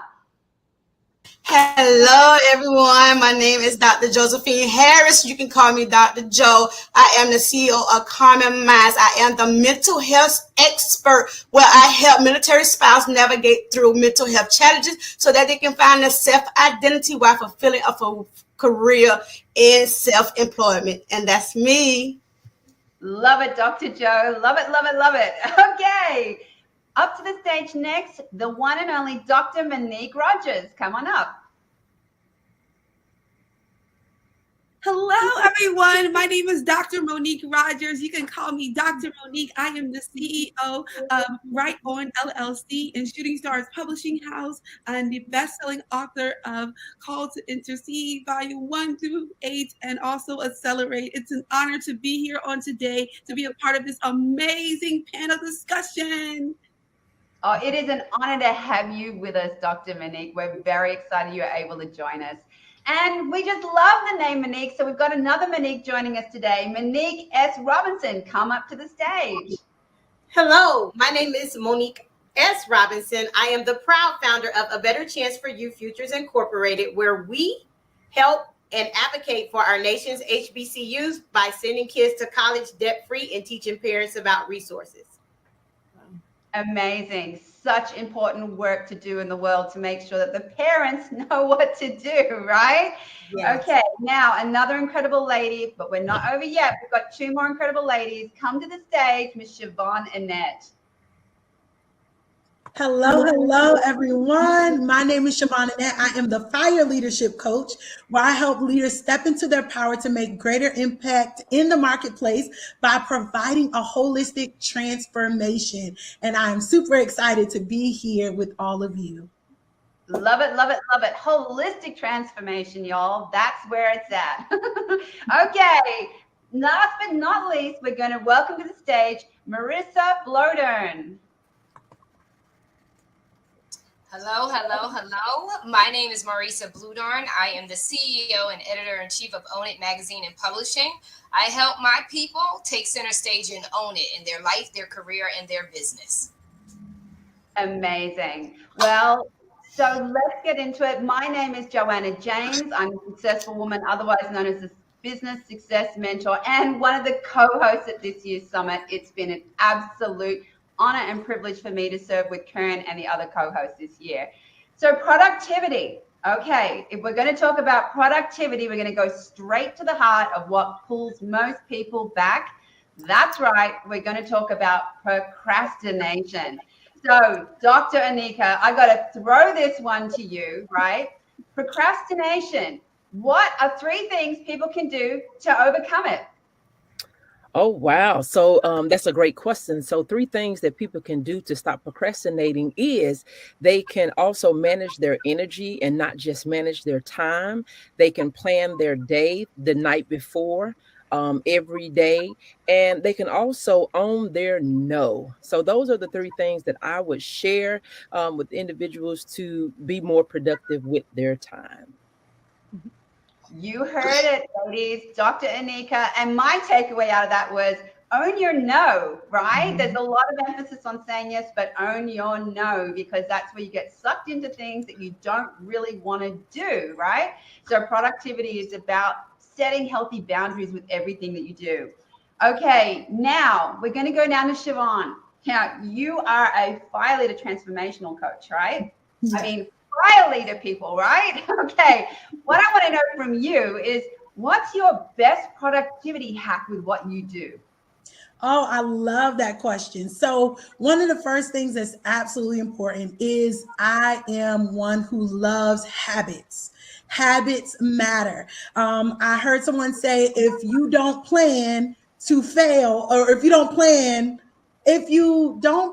you plan to fail. So I like that phrase because it's so true. Because a lot of people feel like things will just fall into place. And that's one of the first things I came into understanding and knowing is things will not just fall into place. They will not just fall into your lap. You have to be willing to be intentional about your habits. So what are you doing on a regular basis? And there are so many different ways that you can approach habits. But one of the main ways is make sure that it's easy for you to do what you're trying to implement. So start with what you already do and what is the new thing you're going to add. And adding that into your schedule will allow you to make that a part of your daily routine in order for you to reach success and getting completed what you know you need to get completed.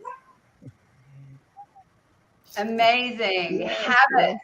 I didn't know about anybody else, but I just love James Clear Atomic Habits book, right? Who read that book? It's an amazing book. It's a fantastic resource. And he talks a lot about what you just shared, Siobhan, which is making it easy. He also talks about habit stacking and all sorts of incredible things. But the topic today was around how to stop the perfection, right? Because as women, don't we want to be perfect at everything that we do, right? Perfect at work, perfect at home, perfect with the kids, perfect with our friends, with our parents. It can be exhausting, right? Being perfect all the time. So for this one, I'm going to come down to a 6 times best-selling author. You know who you are, Dr. Joe, right? Can you talk to us about perfectionism, right? And what can we do to make sure that we stop perfectionism getting in our way? Wow.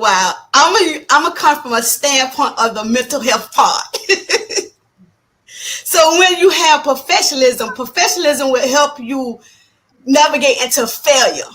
So we tend to perfectionism, what we tend to put out there. Professionalism, well, I'm going to leave 3 points. One of the things you can think about of your mindset. When I say your mindset, think about a fixed mindset instead of growth mindset. A fixed mindset will lead you in the direction of, oh, okay, this have to be a certain way and this have to be a certain way. But with a growth mindset, you're able to tune in what you need to get done and breaking off into sections so that you know that if it's not professionalism, it's okay to move forward and to move on into a more rewarding situation. So with that being said, with a mindset, you have to change that mindset of being perfect instead of making it being perfectionism. So you have to make sure that you navigate around different resources so that you can be out there as whether you're going to finish it, make sure that it's aligned with what you're going to do. So make sure your mindset is into a growth mindset instead of a fixed mindset, because a fixed mindset will make you realize that you're going into perfectionism and causing you to fail at what you do. I love it. I love it. Growth versus fixed mindset, the work of Carol Dweck. If you haven't read her book, it's another amazing resource for you to do. Thank you for sharing, Dr. Joe. And in there, right, there was a very important word that you dropped, right? And as women, we have this relationship to it, full stop, and it's at the heart of the conversation. It's about failure. So, Celeste, I want to come up to you, right? How do you think failure plays out in this role of productivity, perfectionism, and what's creativity got to do with it? I kind of feel that when we talk about productivity, I think you have to be realistic about what you're trying to achieve and be realistic with your time, be realistic with the goals you're trying to reach. And so, one thing I know as an artist is that when I start a painting, the end result may not be what I started out with. And so I think you have to be flexible to know that where you start may not be where you end up, but at the end, it's going to be a masterpiece if you put your best foot forward in it. And so that's what I would say. Don't be afraid to try. Don't be afraid to do something different. And don't be upset if what you started off with or what you had in your mind is not what happened at the end. I love it. Put your best foot forward, right? And make sure that you give it your best try. Now, there's a proverb, right? There's a saying, and it's practice makes perfect. So right now, we're going to come down to another amazing lady who helps people become authors, right? So there is going to be a lot of productivity in that process. So we're going to come down to Dr. Monique Rogers. And this saying, practice makes perfect. What's this got to do with productivity and perfectionism? Yes. And so as being an author and helping authors to get their books published, I come across this a lot where the authors want their book to be perfect. And I'm like, your book is not going to be perfect in the beginning. We have to go through an editing process. There's going to be mistakes, and it's okay to make mistakes, because as you're writing, you're getting all of your words out. You're writing the things that you are having in the book. And so you're not going to have a perfect manuscript until it's completed. It goes through several phases of editing, several phases of reading through, making sure the book is finalized and so forth. So I always have to stress to authors, your book is not going to be perfect in the beginning, but it's going to be a polished, completed book. There's always going to be one little comma that's maybe missing here and there. So there's no perfect book, but there's a book that's done in excellence. And when you do it with productivity and precision, it makes a masterpiece of excellence, of something that people can read in the long run. Yeah. Oh, I just love that. So the takeaway was do it with excellence, right? It doesn't matter whether it's perfect, just do it with excellence. And that's how you get the precision with repetition with what you do. Just loved what you shared, Dr. Monique. Now, some people just feel that they don't have it, right? Some people feel like they're super organized and some people feel like they don't. So we're going to come down to Marissa now, because I want to know, Marissa, you are, and I mean, aside from the fact that you own it, right? You absolutely do. I've seen this woman in action, but you are amazing as an executive leadership coach, and you know all about different personality profiles. So is productivity for everyone, or does it vary depending on your personal style?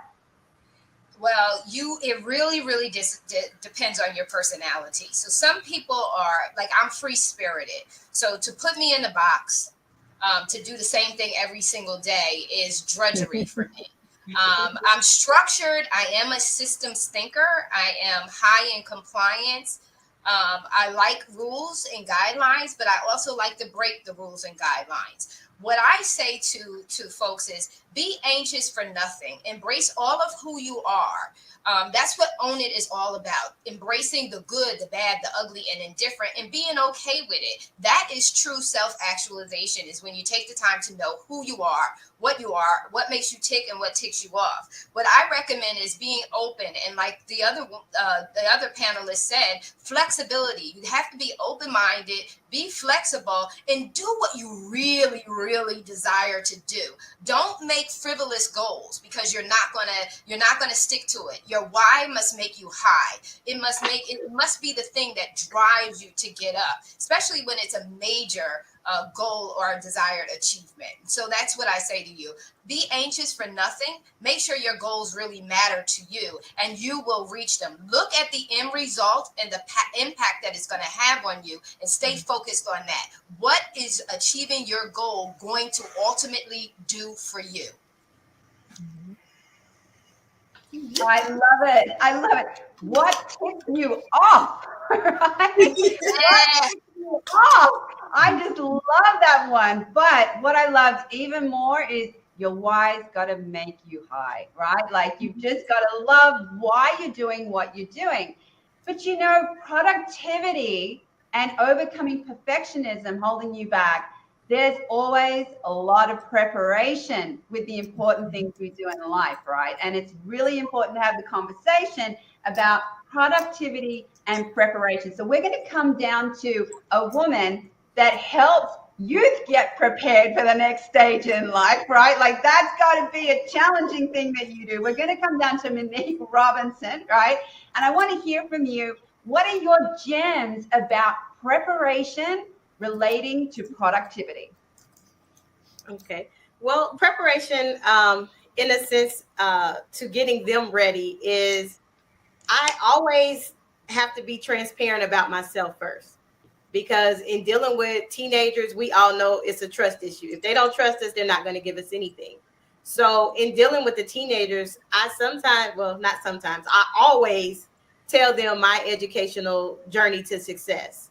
And once they learned that I was once in their shoes and I once was a scholar that was not productive, it just didn't click till I went to college. And I tell them that and they're like, but ma'am, why do I belong here? You do belong here. You can be successful. And once that barrier is broken, then they produce for me. And we have been successful in doing that for the last 4 years as a nonprofit, helping our minority scholars that have minimum 1.9 and the highest is a 4 in the range of kids that I deal with, go to school debt free. And even my low ones, we pour into them and show them that they can. I love it. So for all of you out there, you can be successful. But you know what I loved about your share, Monique? Just how real and authentic you are, right? That you shared your story, that it didn't come to you straight away, that it was something that happened a bit later in life, and that it's okay to be exactly where you are, right? So I think when it comes to productivity, a lot of us out there, we have a lot of judgment, right? About whether we're doing it right, whether we're good enough, why can't we do it better? And we put a lot of pressure on ourselves, and that can affect our confidence, right? Particularly as women, okay? And there is a link between productivity and your confidence. So I'm going to come back up to you, Celeste. I'd love to hear from you. What do you feel, or what's been the thing in your journey of getting your confidence, and how has productivity fed that? Well, one of the things that I have been able to do is own the fact that I'm an artist and I'm different, and that I can't be put in a box with everybody else. And so once I think you gain your true identity and embrace your true identity, then it's easier to be confident, because you're not going to be swayed by other people's opinions about what you should be doing and what you should not do. And one of the things I've learned is to trust the day. Like if I'm putting my all into it and I don't get everything done, you know what? I'm going to bed and I'm going to pick it up tomorrow. And it's going to be all well. And I'm not going to stress myself out about it, because once I rest and get up the next day, I got a whole fresh new day to work in. You better tell it. Love it. Love it. So embrace your true identity and just love the day, right? Just tomorrow is a new day is also the message that comes out of that. Okay, so now we're going to get down to some practical things, right? Dr. Anika, what's a practical thing that you do that helps you stay productive every day? Absolutely. Thank you for that question. So one thing that I do that helps me stay productive, I use my calendar. I use my paper calendar. I use my electronic calendar. I think it's important to plan out your day. Just as we would as we would balance our bank account, we need to balance our time. We all have 1,440 minutes in a day, 2,400 seconds. So it's important to know, where is the time going?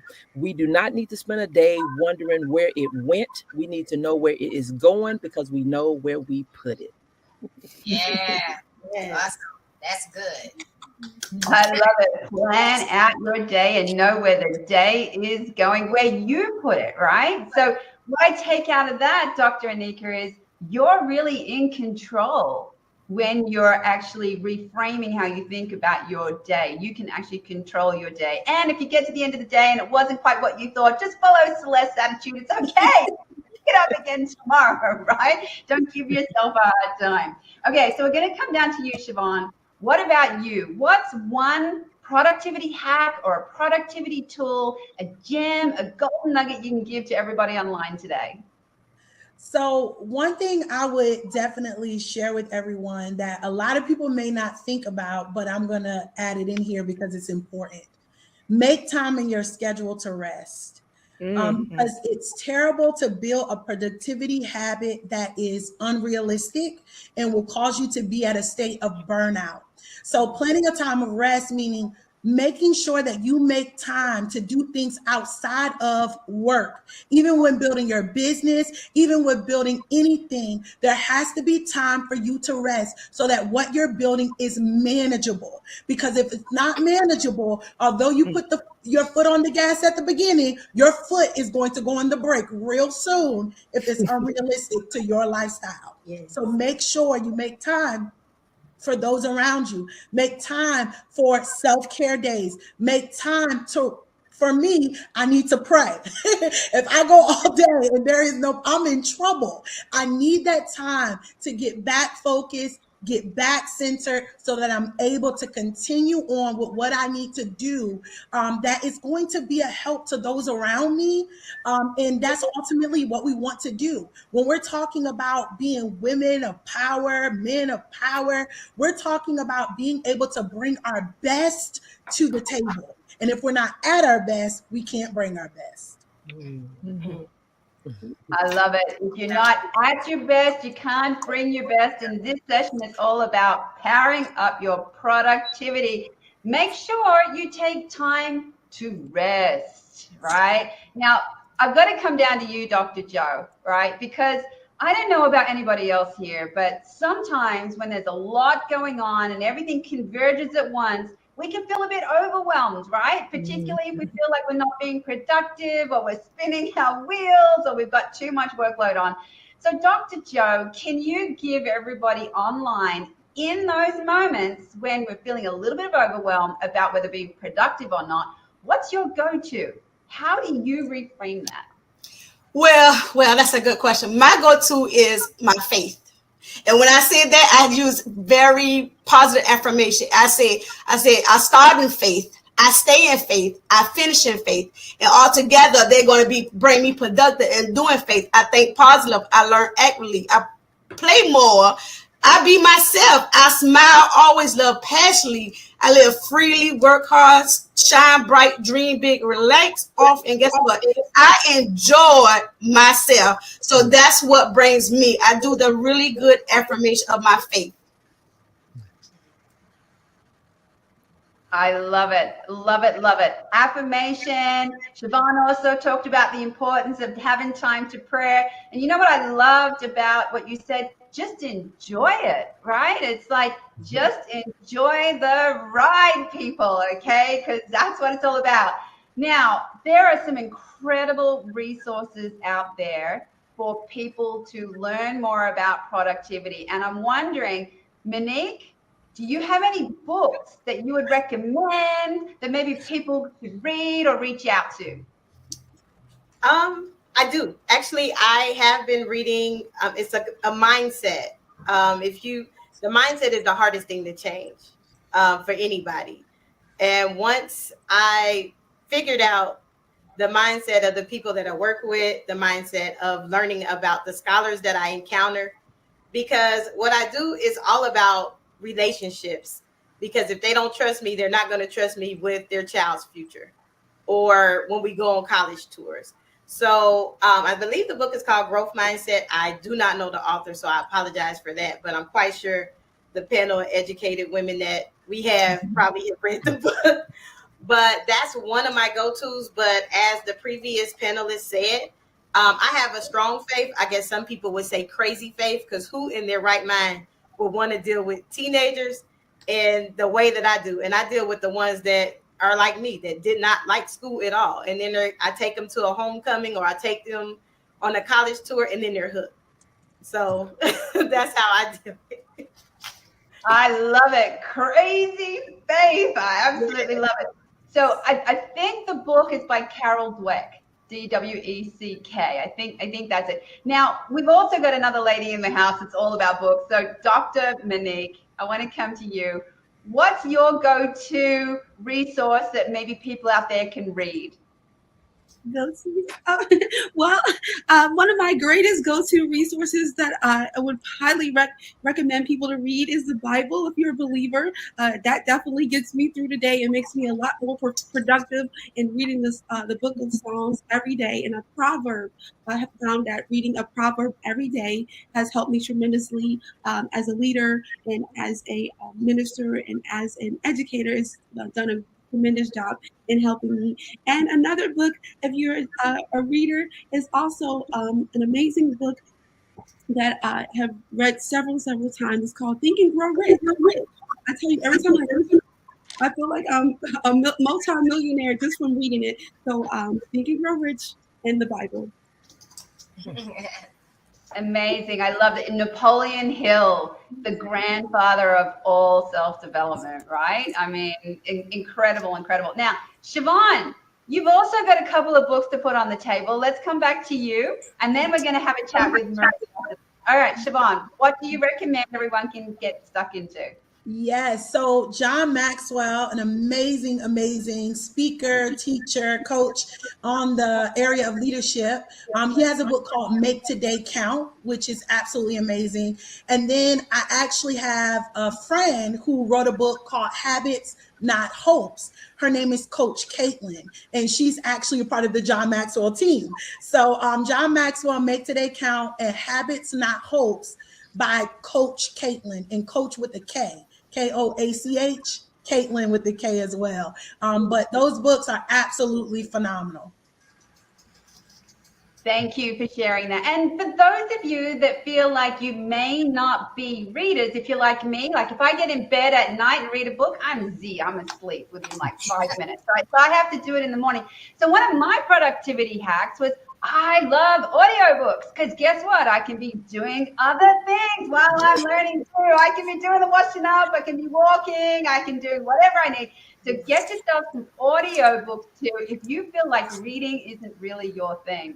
Now, one other book that I just want to toss on the table is Stephen Covey's 7 Habits of Highly Effective People. There is a quadrant in there. Oh my goodness. That quadrant is the one I go to, right? It's all about how you're spending your time, whether it's urgent, important, what you do, what you delegate, what you cut out. So just Google Stephen Covey quadrant. It'll come up. It's a fantastic productivity tool. Now, there is a lady here that is all about passion and drive. You know who I'm talking about, Marissa, don't you, right? So what I want to know is, what does drive have to do with productivity? Do you have to be a really driven person to be productive? Or what's the relationship, and what do you do to set that on fire? Okay, so again, it goes back to your why. Your why has to be the driving point, and drive is based on passion, your level of passion. So someone could be very driven, but it may not show up based on their personality like someone else is driven. Like I'm very driven, so you see a lot of energy that comes from me. You see a lot of passion. You see a lot of authority that comes when I approach different things because of my level of passion. And I don't think I'm an extrovert. I had to have some revelation with that because although I like being around people a lot, I like my me time. So I can be very walk in a lot of authority because of my confidence level. I'm very comfortable with myself. But drive it comes from driven to complete something, really comes from the value by which someone sets a goal. And a lot of times, like one of the other panelists mentioned, it's about identity, aligning with your design. You were designed a certain way. We talk about God, our creator. He created you with a purpose and plan. And so you have to be the one driven to find out what that purpose is so that you can align with it. And when you start aligning with your proper design, there's fulfillment. You're happy because what? You're operating like you were designed to operate. You're driven and you're clear, and now you're starting to put more value on the things that you're doing, and you're doing them with more intent, and then you become more clear and more strategic. So drive really comes from really alignment. Once you're aligned, then you know where you're going. I love it, love it, love it. Absolutely love it. So it's all about getting in alignment and what you value. Well, I can say I value all of you incredible ladies today. You have just poured in golden nuggets. So we're almost at time. And we did say this was going to be a productivity panel. So we're going to keep the time today. So we're very, very quickly going to go around, and I want each of you to share how people can contact you, and one last thing, one golden nugget you want to share about how to power up your productivity and stop perfection holding you back. Up to you, Dr. Anita. Yes, so you can reach me on social media as Onika Shirley, and on Facebook, and as far as Instagram as Action Speaks.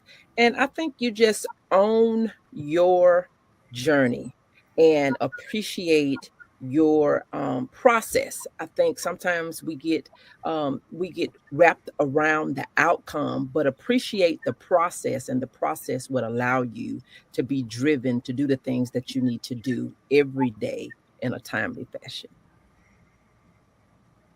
Love it, love it, love it. Over to you, Celeste. Where can we find you, and some golden gems to close out? Well, you can find me at celesteempowers.com on my website, and that's connected to all my social platforms.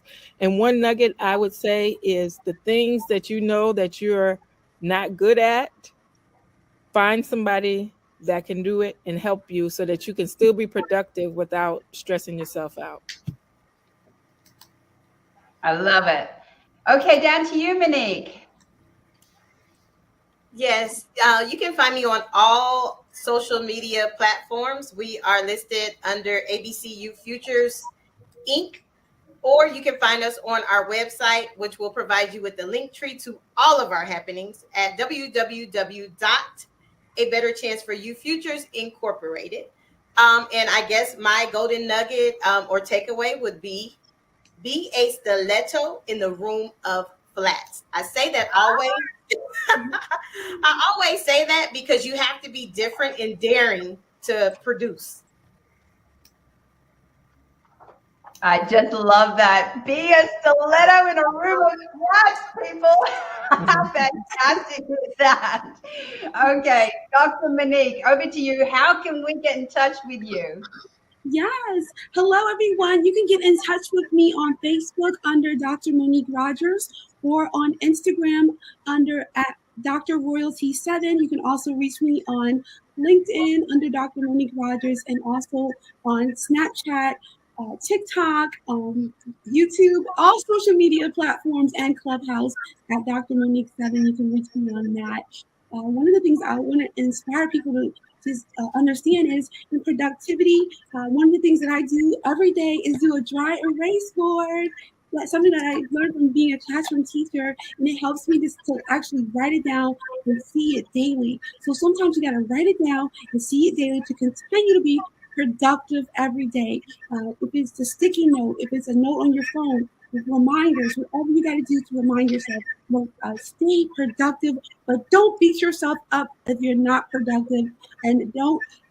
It's not the end of the world if you don't do it at that moment. So, when I encourage you and inspire you, it's okay to make a mistake. Okay, it's okay. And you are still going to be able to accomplish what you need to accomplish. So I just want to inspire you in that today. Make a mistake. I purposely leave a sign in the house. I don't want things to be perfect. So I'm not encourage you guys to do that, but it helps me. Perfect.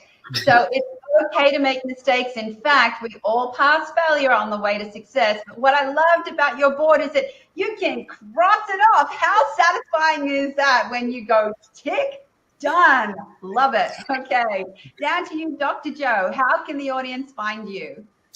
Well, I am Dr. Joe on all social media platforms, and I also have a blog called Healthy Minds and Hearts. And you also can reach me on my website, www.commonminds.llc. And one thing I want to leave with you guys is have a growth mindset. When I talk about the growth mindset, is not letting your setbacks keep you from working to improve yourself. It's important to remember the setbacks can actually provide you with a way moving forward. Love it. That growth mindset again. Make sure that you learn all about it. Okay, down to you, Siobhan. How can the audience find you? All right, everyone. So you can find me on all social media platforms under Siobhan Annette. And the last thing that I would love to leave with you all from a coach's perspective is procrastination is what you see above the water with the iceberg situation. When we're dealing with procrastination, it's a surface level issue. And so the key is to really get to the root of the matter. What's actually stopping you from being productive? Is it rejection? Is it fear? Is it abandonment? Is it just feeling like you are incapable of doing the job and doing it well? What is really the root of the matter? And so I would encourage you to find out what is really the root. What is truly stopping me from being productive? And then take the necessary steps to now address the root and overcome the root. And once you do that, you will be unstoppable. When I killed fear out of my life, I became unstoppable. Fear shows up, but I overcome it every time. I heard a quote. It says, courage is not the absence of fear, but it's the choice and the decision to do something despite the fear. So find the root and address it, and you will be unstoppable. Amazing, Siobhan. I can see you every day absolutely crushing that fear. How unbelievable. So if you want to be unstoppable, get to the root of what's going on.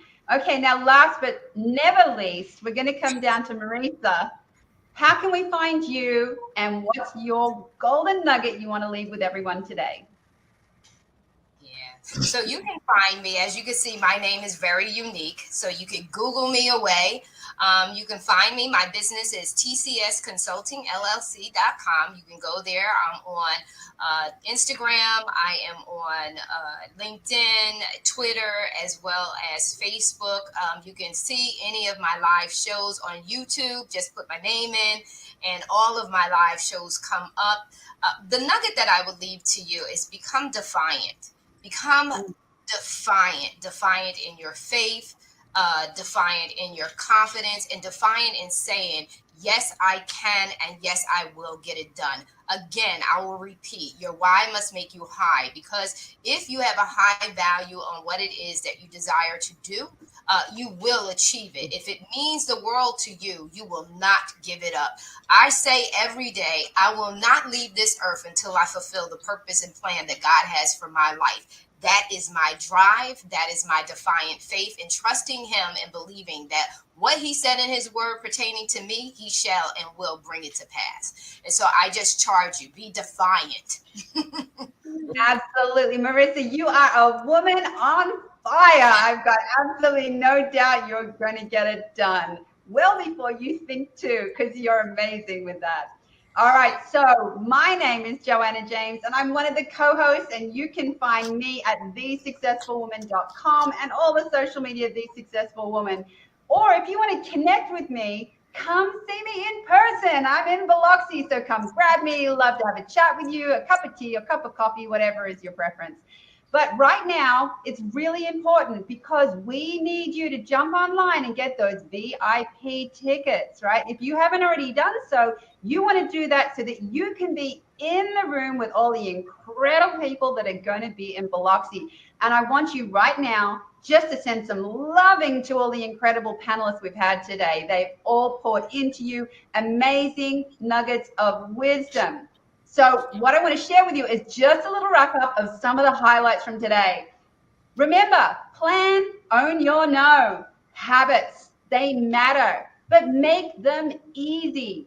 Make sure to learn all about developing a growth mindset. And there were some incredible reference books that were given to you. Make your goals realistic. Embrace all of who you are, including what ticks you off. And you must make your why must make you high. You can be successful. Remember, you absolutely can be successful. Embrace your true identity. Trust the day, but plan the day too, right? Make sure that you plan the day. Get your little whiteboard so you can cross everything off that you do and bring that crazy faith to everything that you do. Make it count. Make sure that you be the stiletto in the room and you become defiant because, yes, you can.